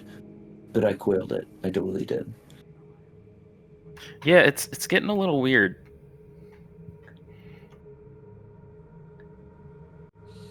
Interesting. Well, you guys are at, let's see, that is 2 + 3, 5 successes of the 8 that you need. So we are going back around the lot to our friend Lotus. All right, I would say after that rather inspiring song she did last time, she's feeling the adrenaline pumping, being fired up, and not really doing anything in particular. I'd say she's probably going around, making sure to secure the rigging and doing just all sorts of little seemingly random things to help out everyone. So I guess that would go acrobatics. Yes, acrobatics. 26. Gosh darn you guys are crushing it. That is a success in this challenge. You guys are sitting at 6 successes of the 8 you need before you hit 4 failures. So you guys are looking pretty good in this challenge. Can you describe the acrobatic stunts that Lotus does that inspires everyone? Just like she goes up, helps out with the rigging, and then she like drops down, and then is was it like securing the cannons, and then showing here, make sure ballista bolts loaded up just in case we need it, and then she's like here, and I guess like everyone's like here, and she's like, "Come on, guys, keep up, keep up."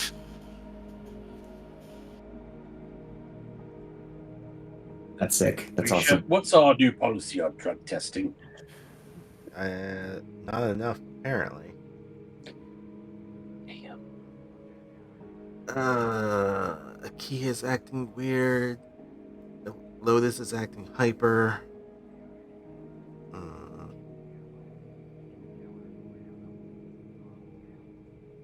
There's not like a magical disturbance happening, is there? Alicia thinks that to themselves.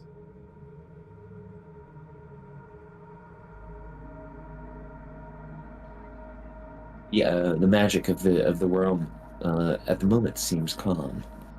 But Gaiman, you see all of these acrobatic stunts being pulled off by Lotus. What does Gaiman do to help this trip go off without a hitch?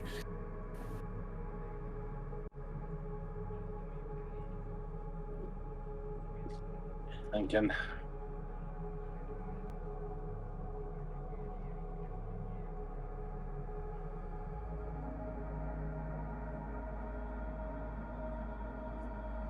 Are we like? Does PBR like? Are they able to manifest food for us, or are we like living off rations at the moment? PBR has a filter mouth that they can use to basically scoop up fish and other sea creatures and funnel them up onto the top deck for you guys to eat. Akia can also make delicious gruel. Okay, Captain Holt, with your gray paste that gives you all the nutrients that you need. I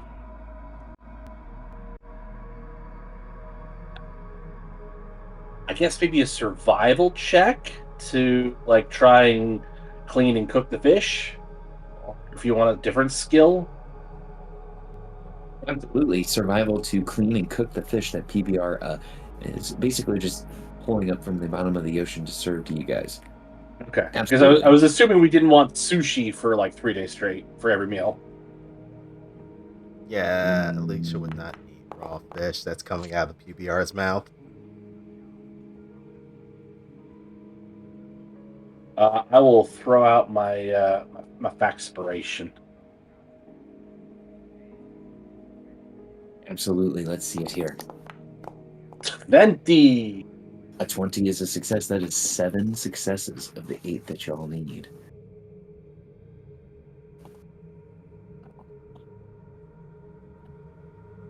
That is awesome. So we get to see our friend Gaiman put on his best Gordon Ramsay hat as he is cleaning and cooking these meals for y'all. I love it. All right, Alicia might be able to take it away here. Alicia, what do you do here? Yeah, I think along the lines of some people are acting a bit off than normal.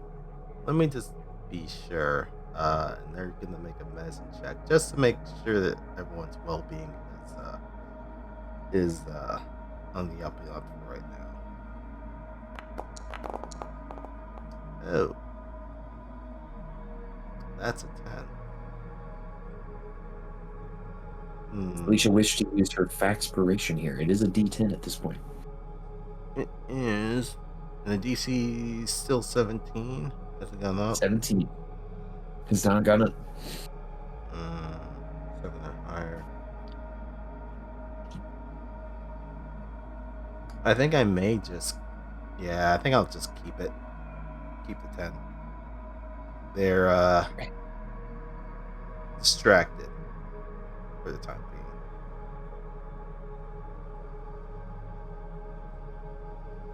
That is fair. All right, Akia, you guys have 7 successes, 1 failure. You need to try to succeed without getting a 4th failure here in this challenge.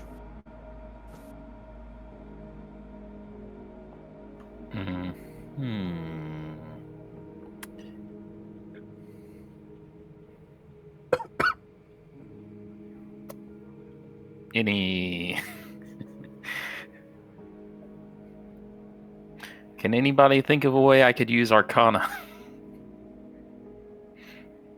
Perhaps in our time traveling together, perhaps Lotus has let you in on some of her knowledge of the weave, and maybe you could use that to help somehow. Nah. I'll use. That's too much of a stretch. I don't feel good doing that one. I'll use nature. Like, oh, these fish are swimming this direction, so we should go that way or something. I don't know, but Akia does. That's fair.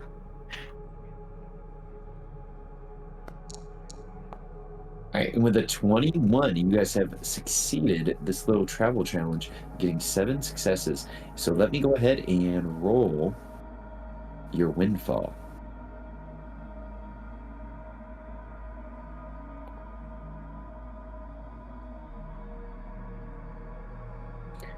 Okay. That's a good one. I think you guys can see this. Your travels have left you with a renewed sense of purpose and direction.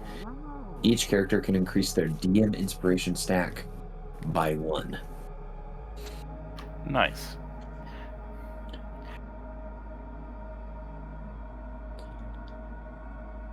If anyone was sitting at 3 out of 3, let me know, and I will reward you a second Vaxpiration for the night.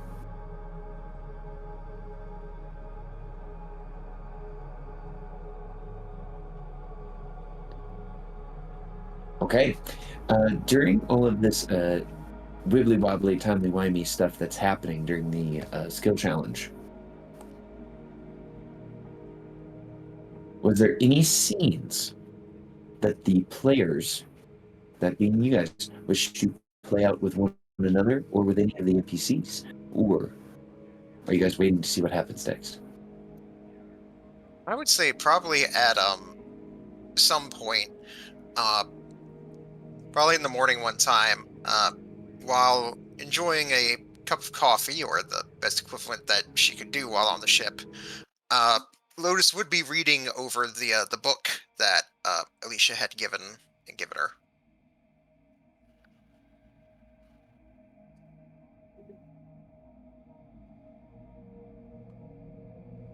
And Alicia's player, Alex, what does our friend Lotus find out from reading this book? They would see that this. Well, the first thing that at the very beginning, the Hell Bent Highborn is written by someone named Rafa Magalma. Name that you probably would be familiar with. But as you kind of dig into its pages, you would see that it is a report, so to speak, that tells of someone named Ronan Magalma, a cult leader for the archdevil Mammon in the city of Baldur's Gate. Low time, but slowly gaining in influence, making various deals with nobles and people of also ambition, trying to gain a little bit of a foothold in the city, but also slowly expanding out into some other major cities in the Sword Coast, Waterdeep, Neverwinter. It is a report of various different transactions, meetings, dollar amounts, a little bit of information on Mammon, the Archdevil himself, the Devil of Greed, of overwhelming wealth and suppression of others who tried to gain wealth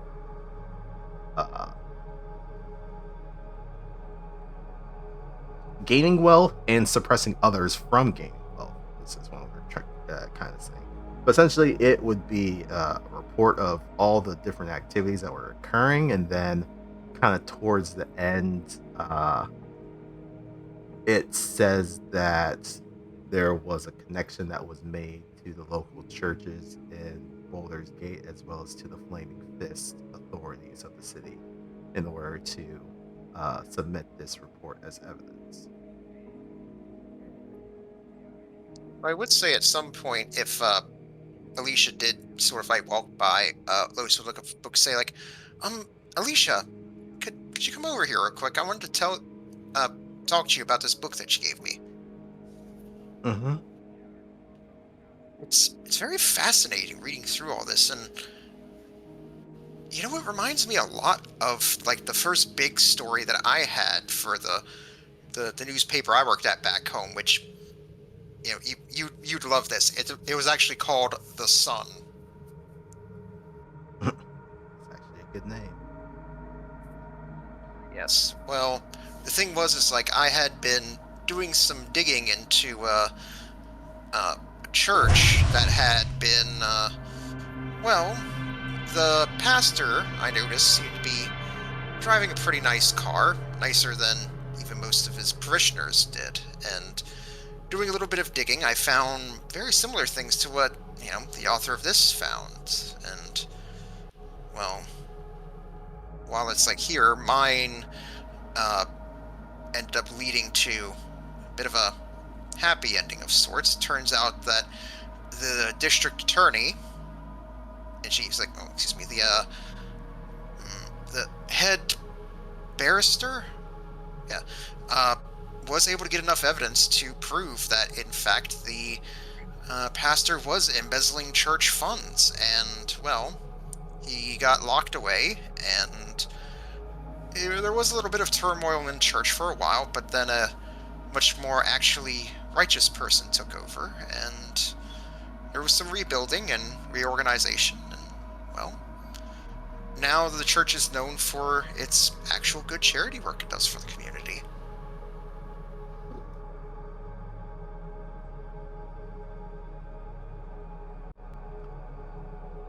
It's strange how even in different worlds, certain acts are still observed. Corruption, charity, greed, philanthropy.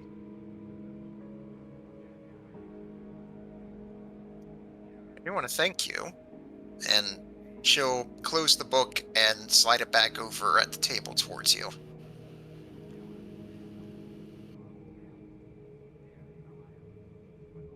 Alicia will pick it up and just kind of hold it in their hands, just looking at the cover.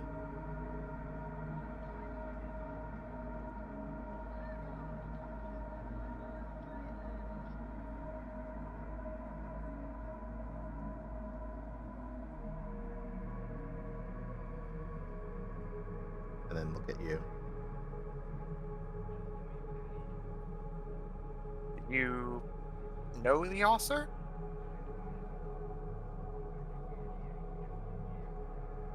I did at one point. They were, well, I guess really to everyone else, they were a young girl who was growing up in a very unfortunate situation.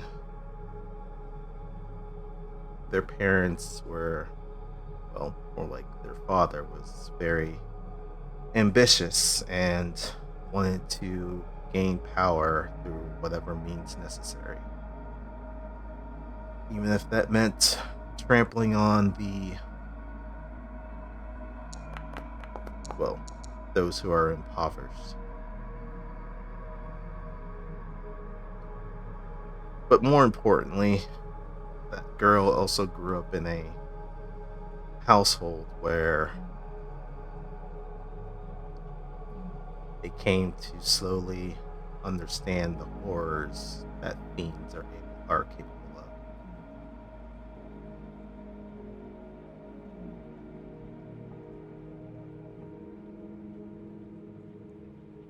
Well, I hope if this author is somewhere, I would like to meet them one day.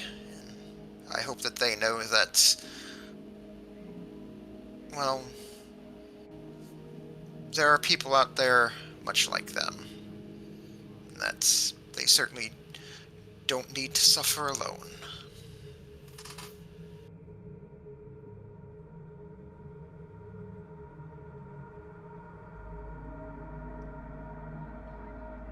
I think, and while they are glad to hear that, I think they are still worried over the things that they had done in order to put away, well, the criminals that were their family. But criminals that are connected to not just those who are wealthy, but also to, well, creatures that have very long lifespans and very long memories. Well, family doesn't just have to be those you're blood related to, after all.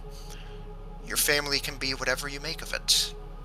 As I'm sure you, and I hope they, know. You see her give a little bit of a smirk.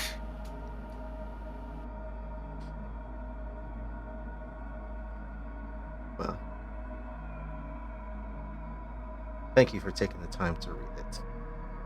Maybe that gave a little bit more clarity over the situation. Indeed. And like I said, when the time comes for me to visit my father, you're still welcome to come along, and I would appreciate if you did, but if you decide not to, I will certainly respect your wishes.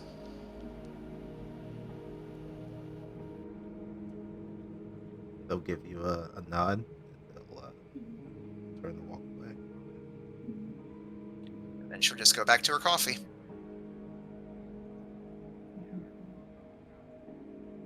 That was beautiful, y'all. That was beautiful. That was awesome.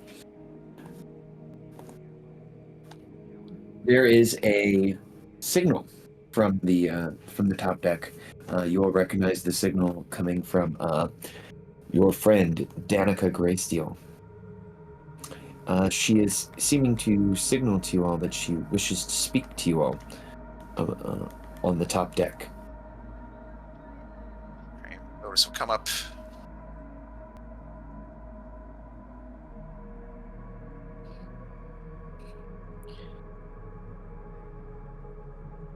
I guess I should ask, does anyone not go up to see what your friend Danica has to say? Oh, that's exactly where Alicia was heading anyway. So, excuse me. Oh, I just now realized that Nakia messaged me that they're not proficient with swords. Yeah. I mean, is it swords or is it just like what weapon proficiencies do you have? So I'm just saying that I should either give you back or give to Alicia the Scoffnung, because I'm not going to be very good at hitting things with it. Do you have simple weapon proficiency? Is it a simple weapon? It should be. It's a short sword. Short swords are martial weapons. Oh, yeah, that's martial. What?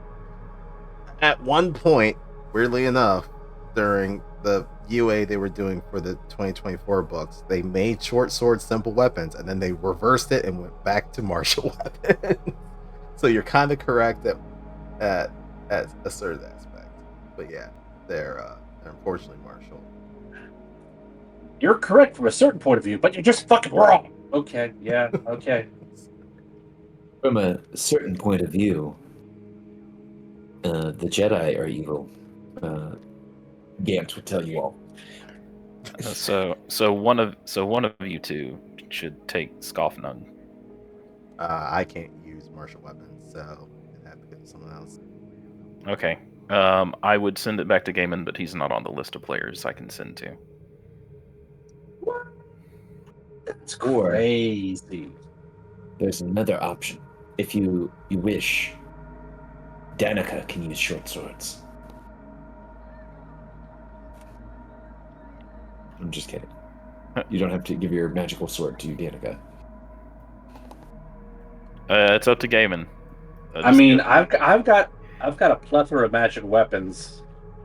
So I mean, if Danica could benefit, I mean, Danica could use it. I mean, you really liked Scoff Nung. Are you sure you don't want it anymore? All right, it's up to Gaiman. Gaiman's the one. I will take it back. Just send it. Gaiman's the one with sword proficiency, so they're the one that gets to decide. It's scuffed on. I dragged back over to Gaiman's sheet.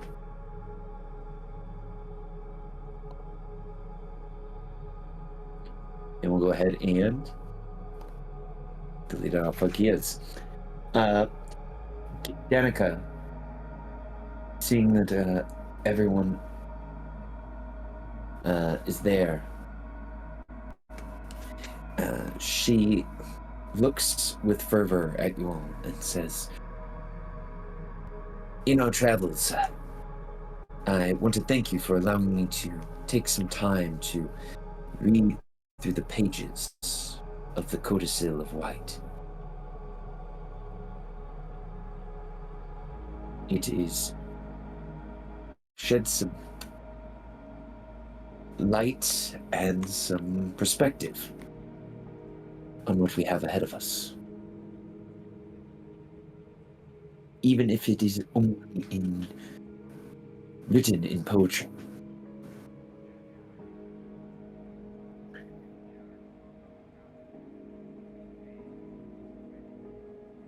The Codicil, it isn't just simply a guide to the worship of Auril or her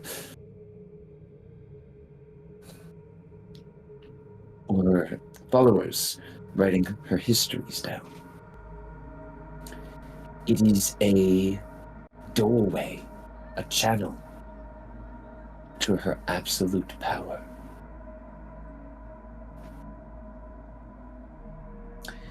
The poem that you read to us, Akia, I believe that we could use it to shatter glaciers, to shatter ice, and I think it might have another use as well. She looks at you when she says this, Lotus.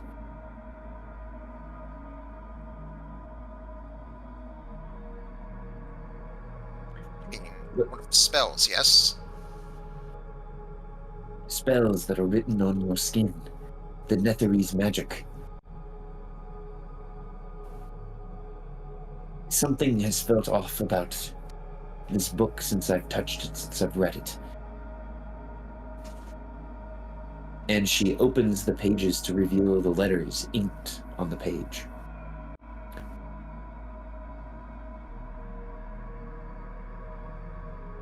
These letters are written in a strange font and an even stranger ink.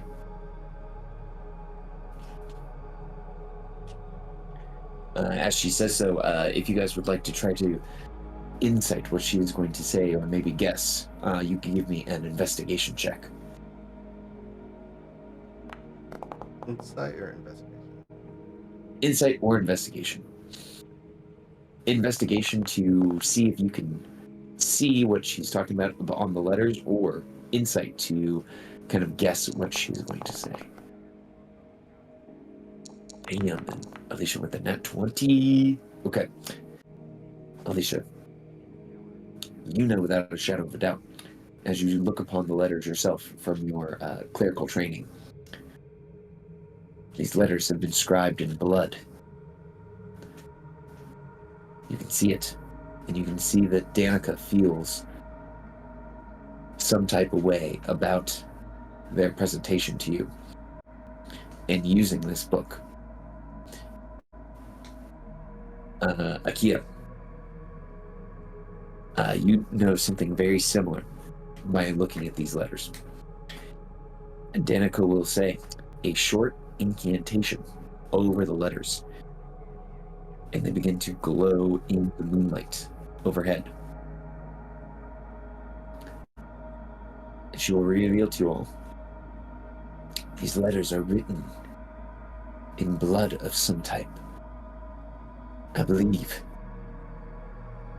it is the blood of some sort of celestial or some sort of magic that would allow us to activate your Netherese tattoos, Lotus.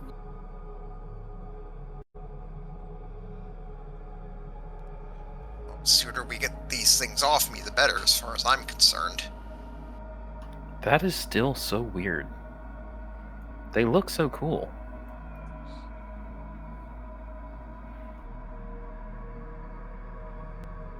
I mean, I'm sure, I just appreciate your unique perspective on her fashion situation, but it's her autonomy that needs to be respected, and she wants those things off. So, yeah.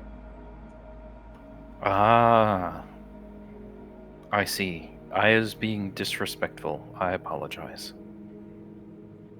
I mean, I don't know. I mean, I'm sure you were just meaning to, look at things from a positive light, but, it's everybody her choice. Right.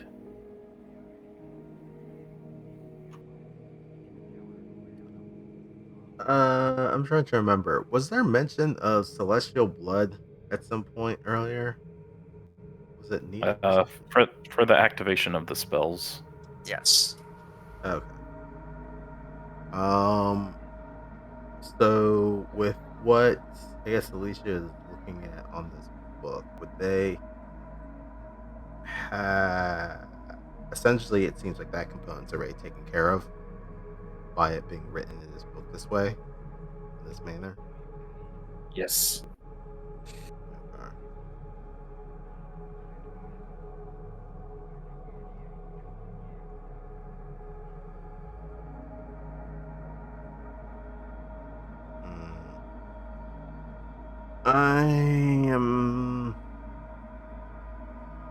I do understand wanting to get it off of you, though I would say I am also wary of such incantations that are written in celestial blood.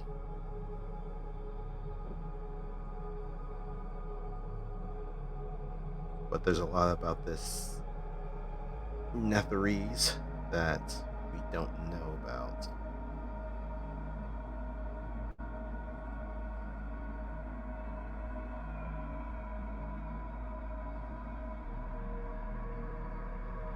I agree with Alicia. But with the time that you spent with the book, do you believe what's in there and what's on Lotus could definitely deal with the situation of Bryn Shander? She nods her head in the affirmative.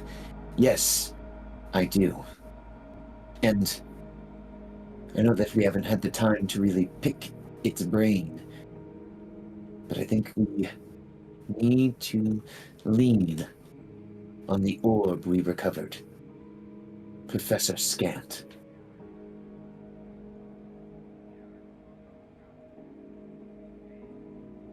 To see what that creature may know about this Netherese magic.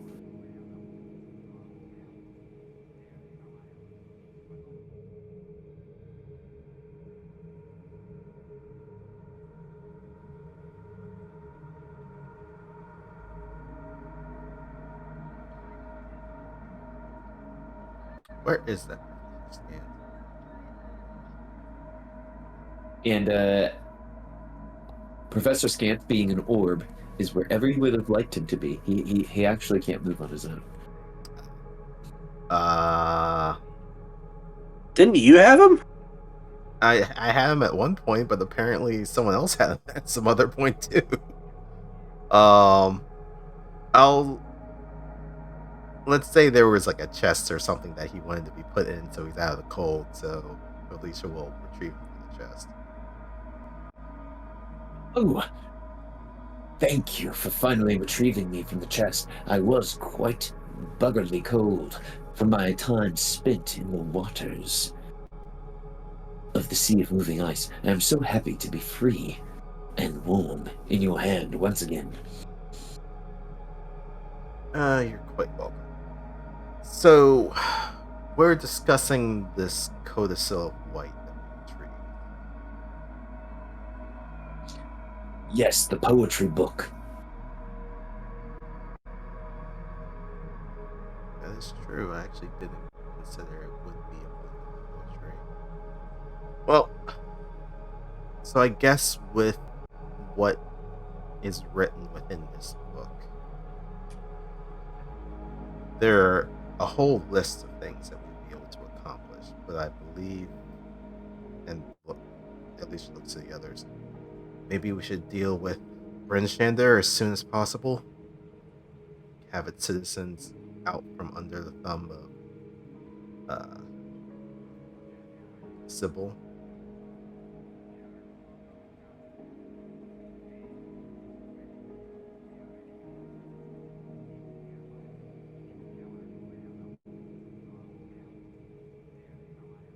Danica will say, I agree with that.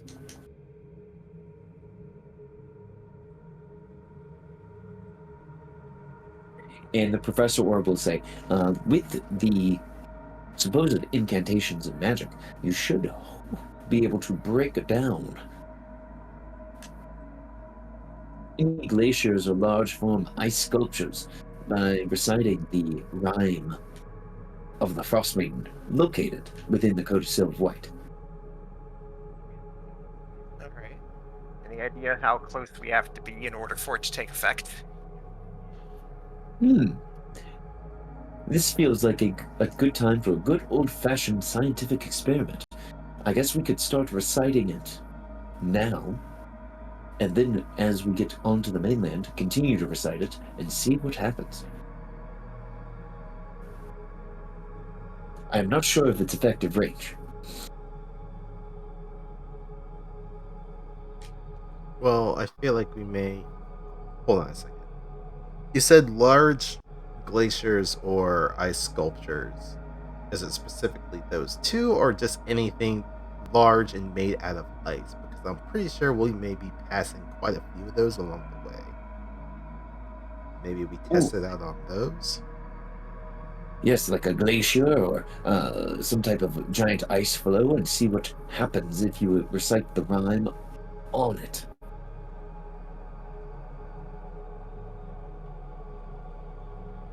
Maybe like some magical items, there is a component of intention.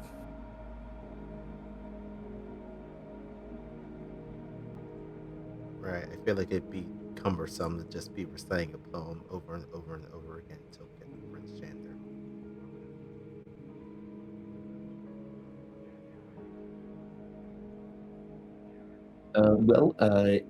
Let's see here. I'm going to roll a d20. If it is even, there is a good-sized glacier up right ahead. If it is odd, there's not. Right, nearby you guys don't see a good-sized glacier, but perhaps if you guys wanted to seek one out, you could do a little bit of searching.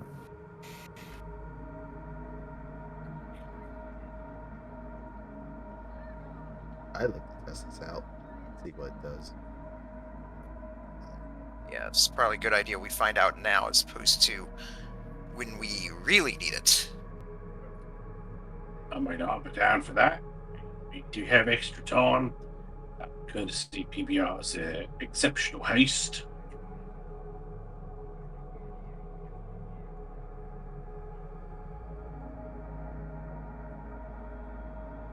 Any thoughts, Akia? I love experiments, but we can see what we pass by. If you wish, I could locate an iceberg with my compass.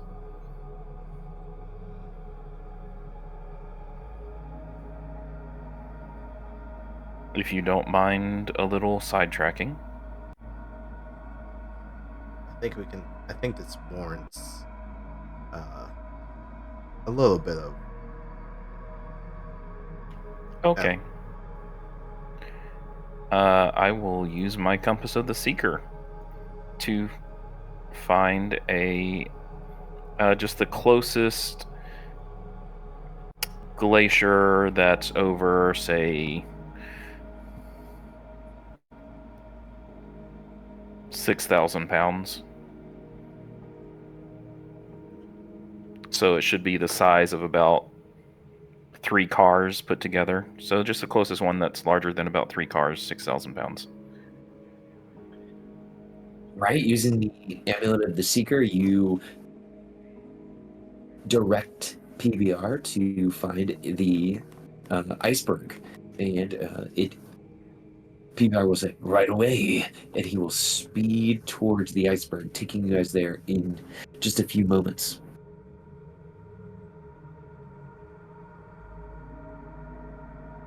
All right, kind of standing in front of you is this iceberg off of the, we'll say, the starboard side of PBR.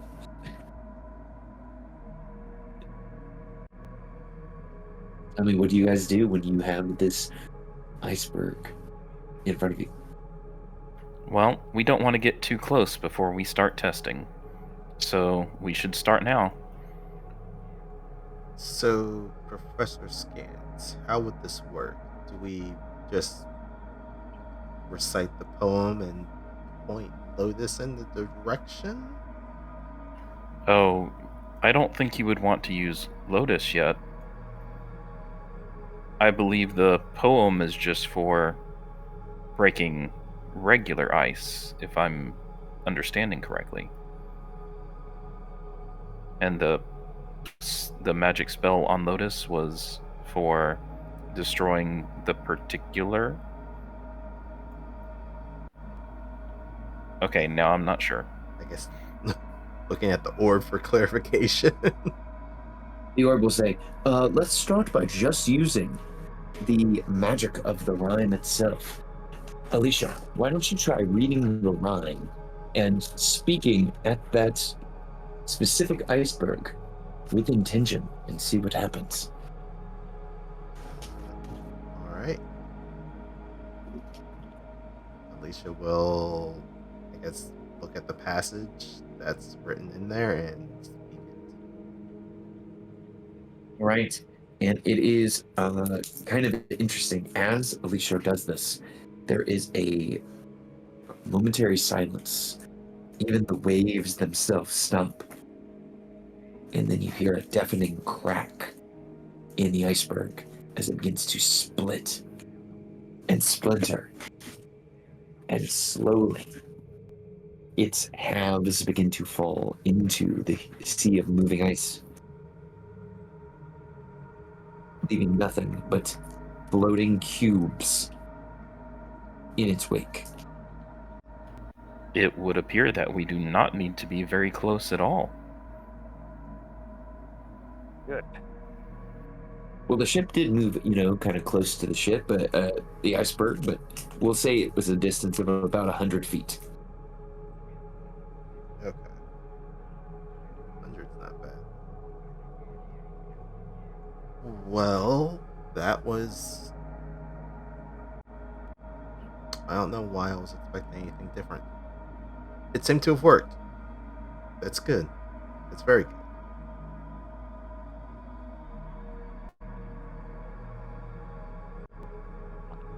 And so if we use that in conjunction with what is written on Lotus, that will just add some extra oomph to that. Seems reasonable. Yes. But we should also be careful with it, as careful as we can with such things, because you remember the mushroom cloud I showed you? We're trying to avoid that. Yeah.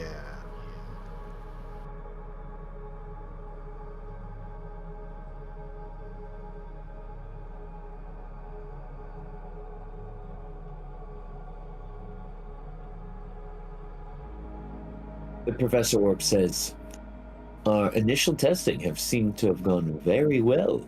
I'm interested to see how this will work when we utilize it against said statue and the Reghed Glacier itself, potentially leading us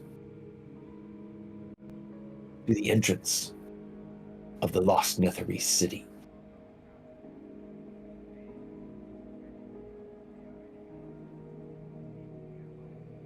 Well, it's not going to be lost for long then.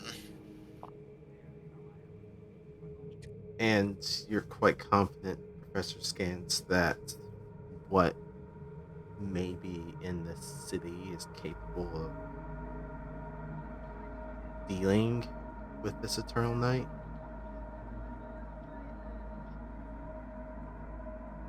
Why, yes, I have a hypothesis. And you'll forgive me if I'm being not necessarily vague, but leaving some of the details out until they are quite more important. Are you all familiar with how Netherese cities moved through the sky? They floated and traveled. Almost like, well, the rock that you just fought.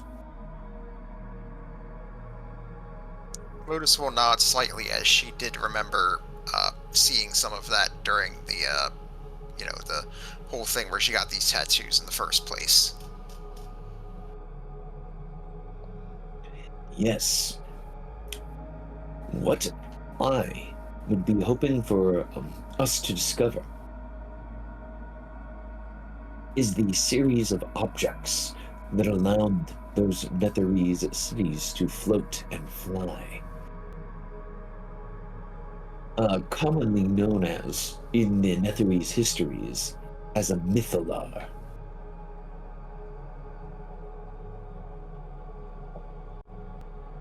I believe that with the mythalar,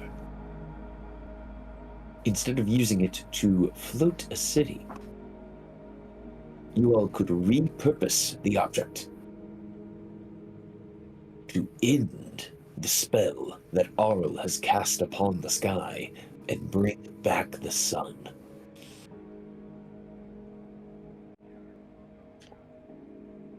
Interesting. And this device, you feel it's powerful enough to undo something by a goddess? The Professor Orb will do that strange thing where he makes whoever is holding the orb nod their hand as if they were nodding yes. Yes, I do.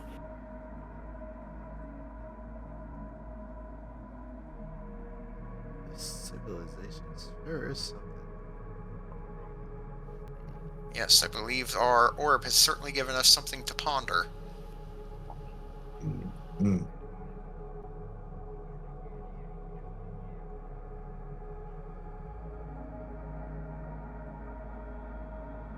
Well, I suspect once that statue comes crumbling down, I don't think Sybil is going to be very civil about it. Probably should prepare ourselves for a confrontation.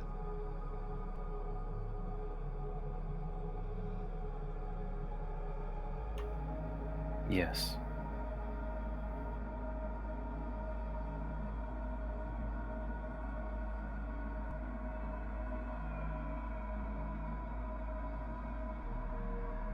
Danica will exclaim. She will, for sure, be incredibly pissed off. That we can count on. But the Church of Auril, with all of their strength, all of the power, they haven't gone up against you all directly, or the might of the people of Bryn Shander. Well, I will certainly teach Sybil one thing. No one fucks with my town.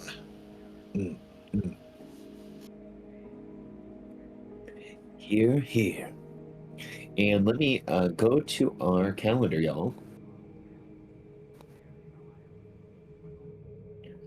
And we will advance one. So the 3 days pass.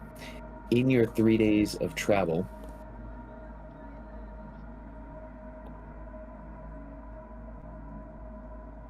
it goes from the 30th of Uktar through the Feast of the Moon, as it is titled here in the Forgotten Realms.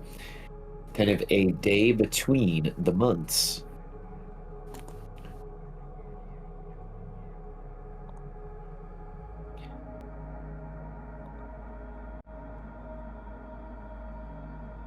And the current date is the 1st of Nightal. You guys are deep into what normally would be spring. Unfortunately enough, that has been taken away for the past 2 years. And over the horizon, you all can see from your current viewpoint the kind of the bay of rebels in prison. I've missed our sled dogs. Dogs, yes. You know, that does remind me of something. Watto, you're a wizard. Yes, Lotus, I am a wizard of, I would say, little power and prowess when compared to you all. Well, that's what I wanted to ask. It's like, every other wizard I've encountered has had a familiar of some sort, but you don't. He nods. Yes, I have never felt the calling to find a familiar. He waggles his eyebrows as he says so. But do you all think that it would be conducive to our journey for me to summon one?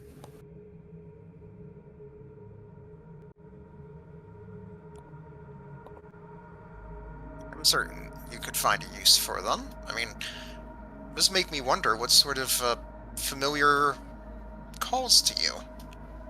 Hmm.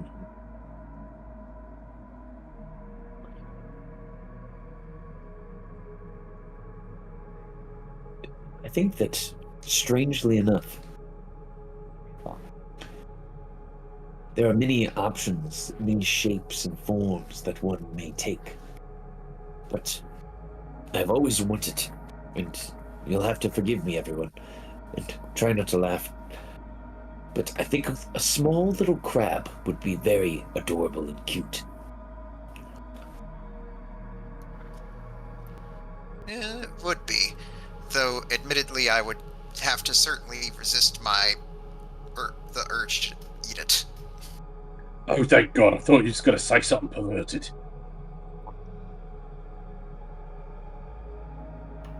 What? I was afraid he was going to say he wanted to have a perverted sort of familiar.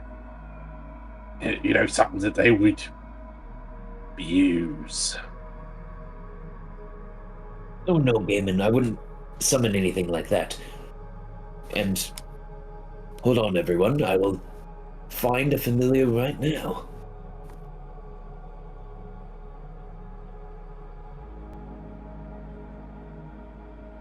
Wait, that still doesn't explain why a crab. He looks to Alicia and says, I think they're cute, I think they're cool. I like crabs. Yeah, they're cute. That's the reason. I think we have different definitions of cute. But to each their own. She specifically said that she was not going to eat her own.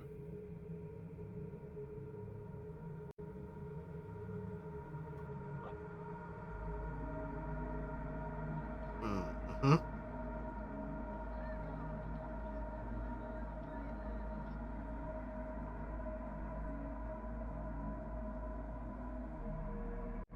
Well, in that case, since we're pushing like here, all right, Gaiman. I guess we bring our cargo back up then.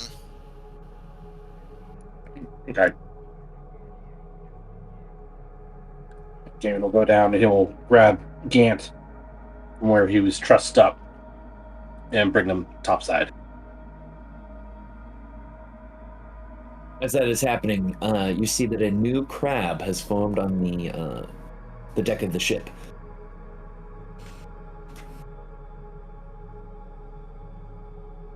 Nice.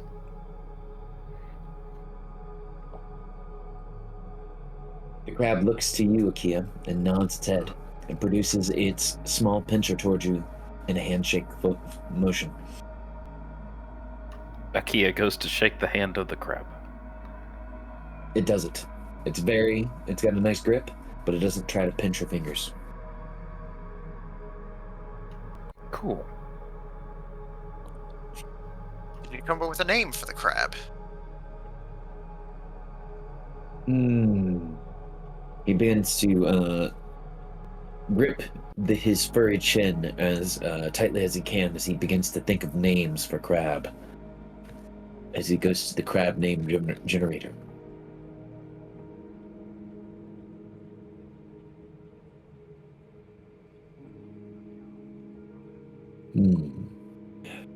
I'm pretty fond of the name Butter Sauce. So that's what I shall name my familiar. Everyone meet Butter Sauce. Notice will just sort of cover her mouth as she laughs a little bit. It's like, oh, yes, honey, it's lovely. Wait, isn't butter sauce what you put on crabs and lobsters and other, crunchy critters of the sea to make them taste good? Well, for me, yes, along with a generous helping of Old Bay. Right, that's the spice thing you keep going on about. What? I mean, fuck, you might as well call the damn thing Old Bay.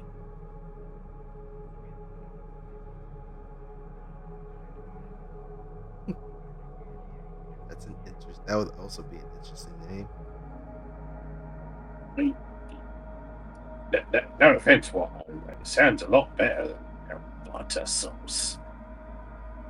I mean, do familiars get together and like hang out and maybe bully one another? Because I mean, butter sauce, it's more like sauce. Oh, that was stupid. But it's. I know you're going for cute, mate, but it's a fucking weird name, so I'm saying.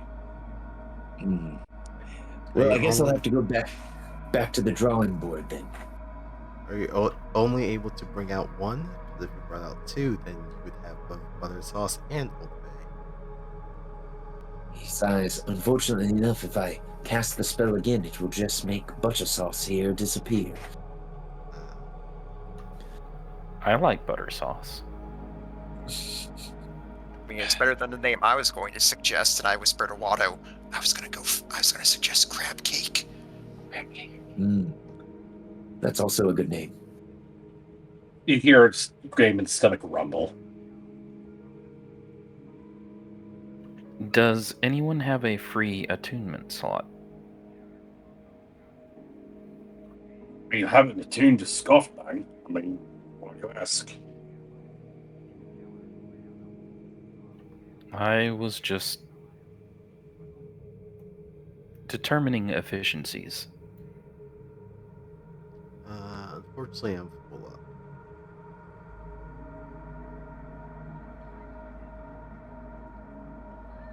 That's okay. Could have room. I mean, you got something in particular in mind? Oh, I've got a couple of rings that, like, this one lets you have another spell once a day. Sort of draws in power, and I've got this one. I've been working on this one. It, since we're going to possibly be encountering mind flayers at some point, I've made this ring that can shield your mind. Prevents creatures from reading your thoughts or knowing if you're lying, or can tell what type of creature you are. Blocks out telepathic communication if you don't want it.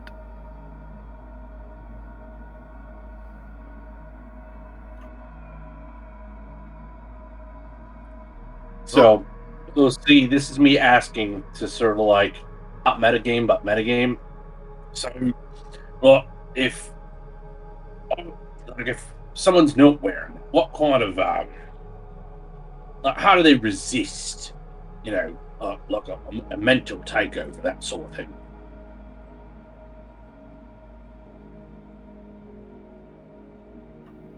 I suppose you need to be strong of mind. Yeah, but I mean, Possibly there's smart the- or wise. I guess it depends on the particular type of attack. right, but I mean, like you said, it could be, you know, book smarts, could be street smarts, could just be, you know, sheer fucking force of will. So, just trying to understand it, because I mean, yeah, I mean, technically, any one of us could benefit from what being able to protect our mind. But I'm thinking, like, I know this may come off as a bit selfish, but I'm probably the last person you want to have mind controlled by those fuckers.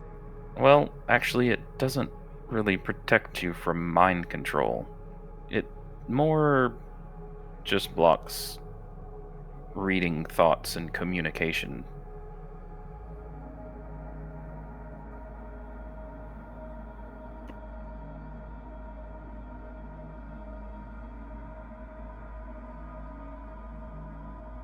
It's not powerful enough to prevent like something jumping in your mind. But it could stop a creature from, like, reading someone's mind while they're thinking up a surprise for it. Yes.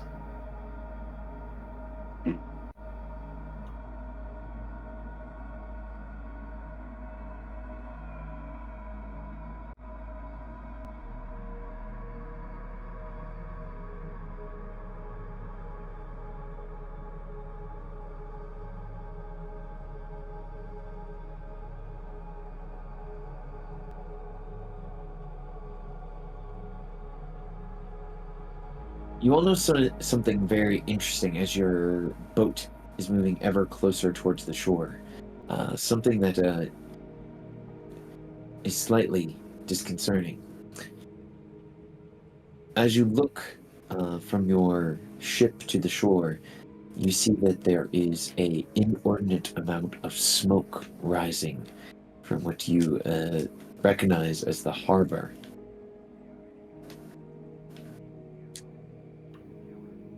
Hey, there's a lot of smoke rising from the harbor. Alicia, Yes. maybe you should look through your spyglass and tell us what's going on over there. Alicia was already on it. Yeah, spyglass looking through. What do their peepers see? Hey, as Alicia looks through her spyglass to the harbor, things are not as how you left them. You see that the harbor that makes up kind of the where the ships would be put in, and then the prisoners would be pulled out, goods stored, all of that sort of thing. The harbor is in embers and in ashes. With your spyglass, you can see that the structures have been broken down, torn down. You can even see, kind of hanging from one of the guard towers, a body hanging from it, being displayed. And Alicia, maybe the one thing you didn't want to see on Revel's End. you can see carved into one of the towers a snowflake-like shape.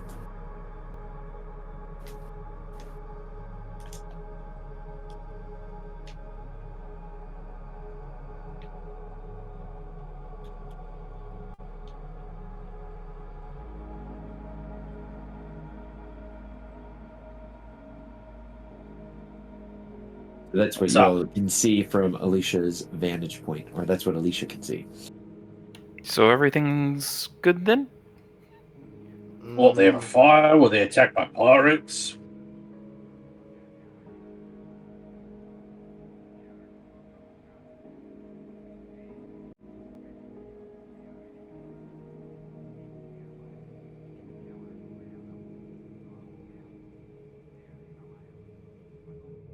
Did Asmodeus come to visit and, he's barbecuing? What? I'm also not good with a whip. I'm gonna pass that to Gaiman too. Unless Alicia... Wait, Alicia, you're not proficient with whips either, are you? I think they're also martial Whips for weapons. Marshall. Yeah. Okay, I'll pass that to Gaiman too.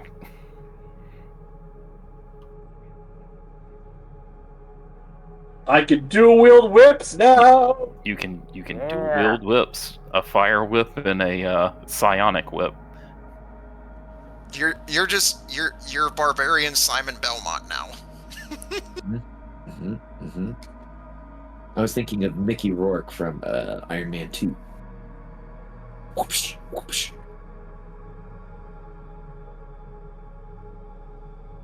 It's like, Alicia? It's like, Alicia, what do you see? Yeah, they will report all of the unfortunates that they are witnessing.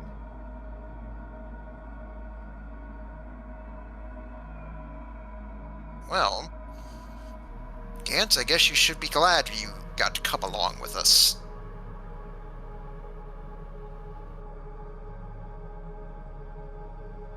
We'll say, what do you mean? I can just barely make out the smoke. There's been an Guessing- attack on rebels. An attack? By who? Well, from what Alicia says, from what she saw, most likely, those Auril fuckers.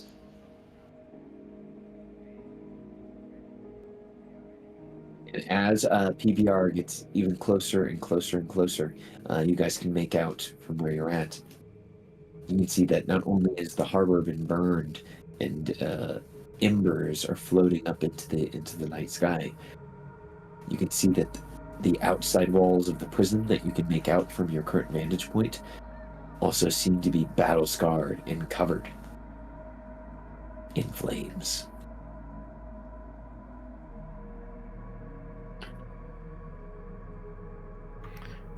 We should hurry and see if there's anyone we can help. Yes. We should be wary.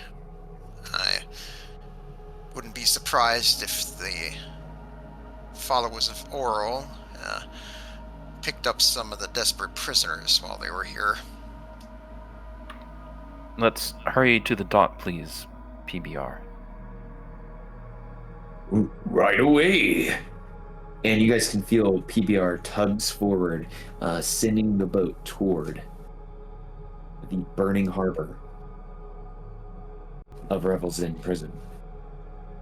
And with that, I will move us back to the start page. And next time, we will start our session with you all arriving at Revel's Inn to investigate what has happened. And I'm guessing wanting to make a beeline back to Bryn Shander to save your city. Well, I was not expecting an attack on the max security prison.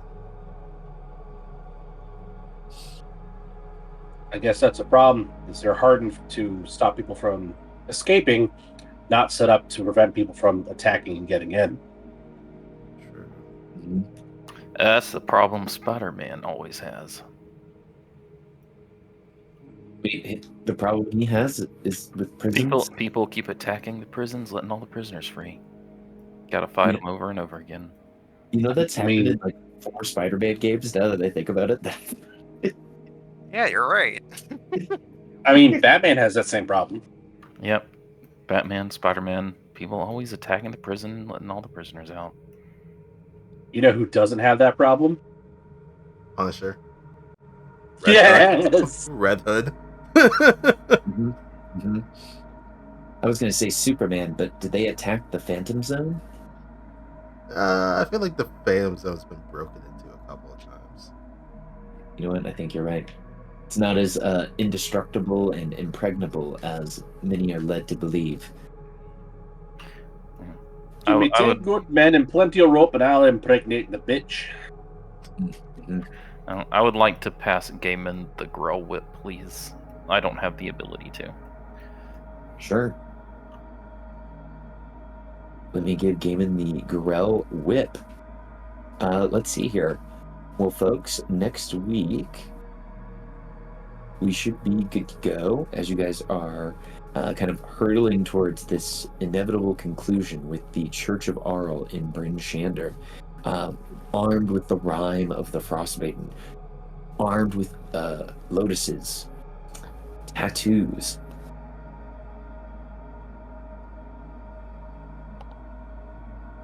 To bring their chapter to a close. Time to knock this preacher down a couple of pegs. Absolutely. And then what twists and turns we all discover in this next component of the campaign as we move forward. I am excited to see it. Well, friends, I hope you guys have a good weekend and a good evening. Hope you guys will have fun doing whatever you guys are getting up to. Last weekend, there was a Revolutionary War era festival reenactment that my wife and I went to here in town. It was pretty fun.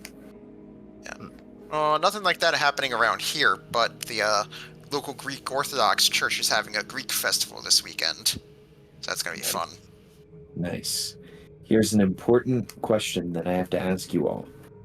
How do you pronounce the sandwich made popular by Greek cuisine that is a pita bread stuffed with sliced lamb meat, tomatoes, onions, and tzatziki? How do you guys pronounce that? You mean the hero? I still think my Okay. favorite bit was that when Arby said it, and the guy was like, Euro, gyro, gyro, and he just gave up and said Mediterranean tacos. You're not wrong, but if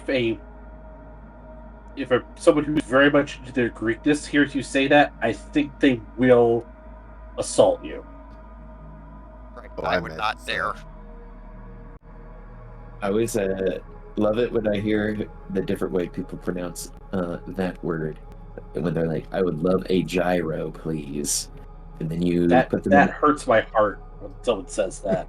into a big spinning ball and you just like give it a good old twist and you watch them fly around.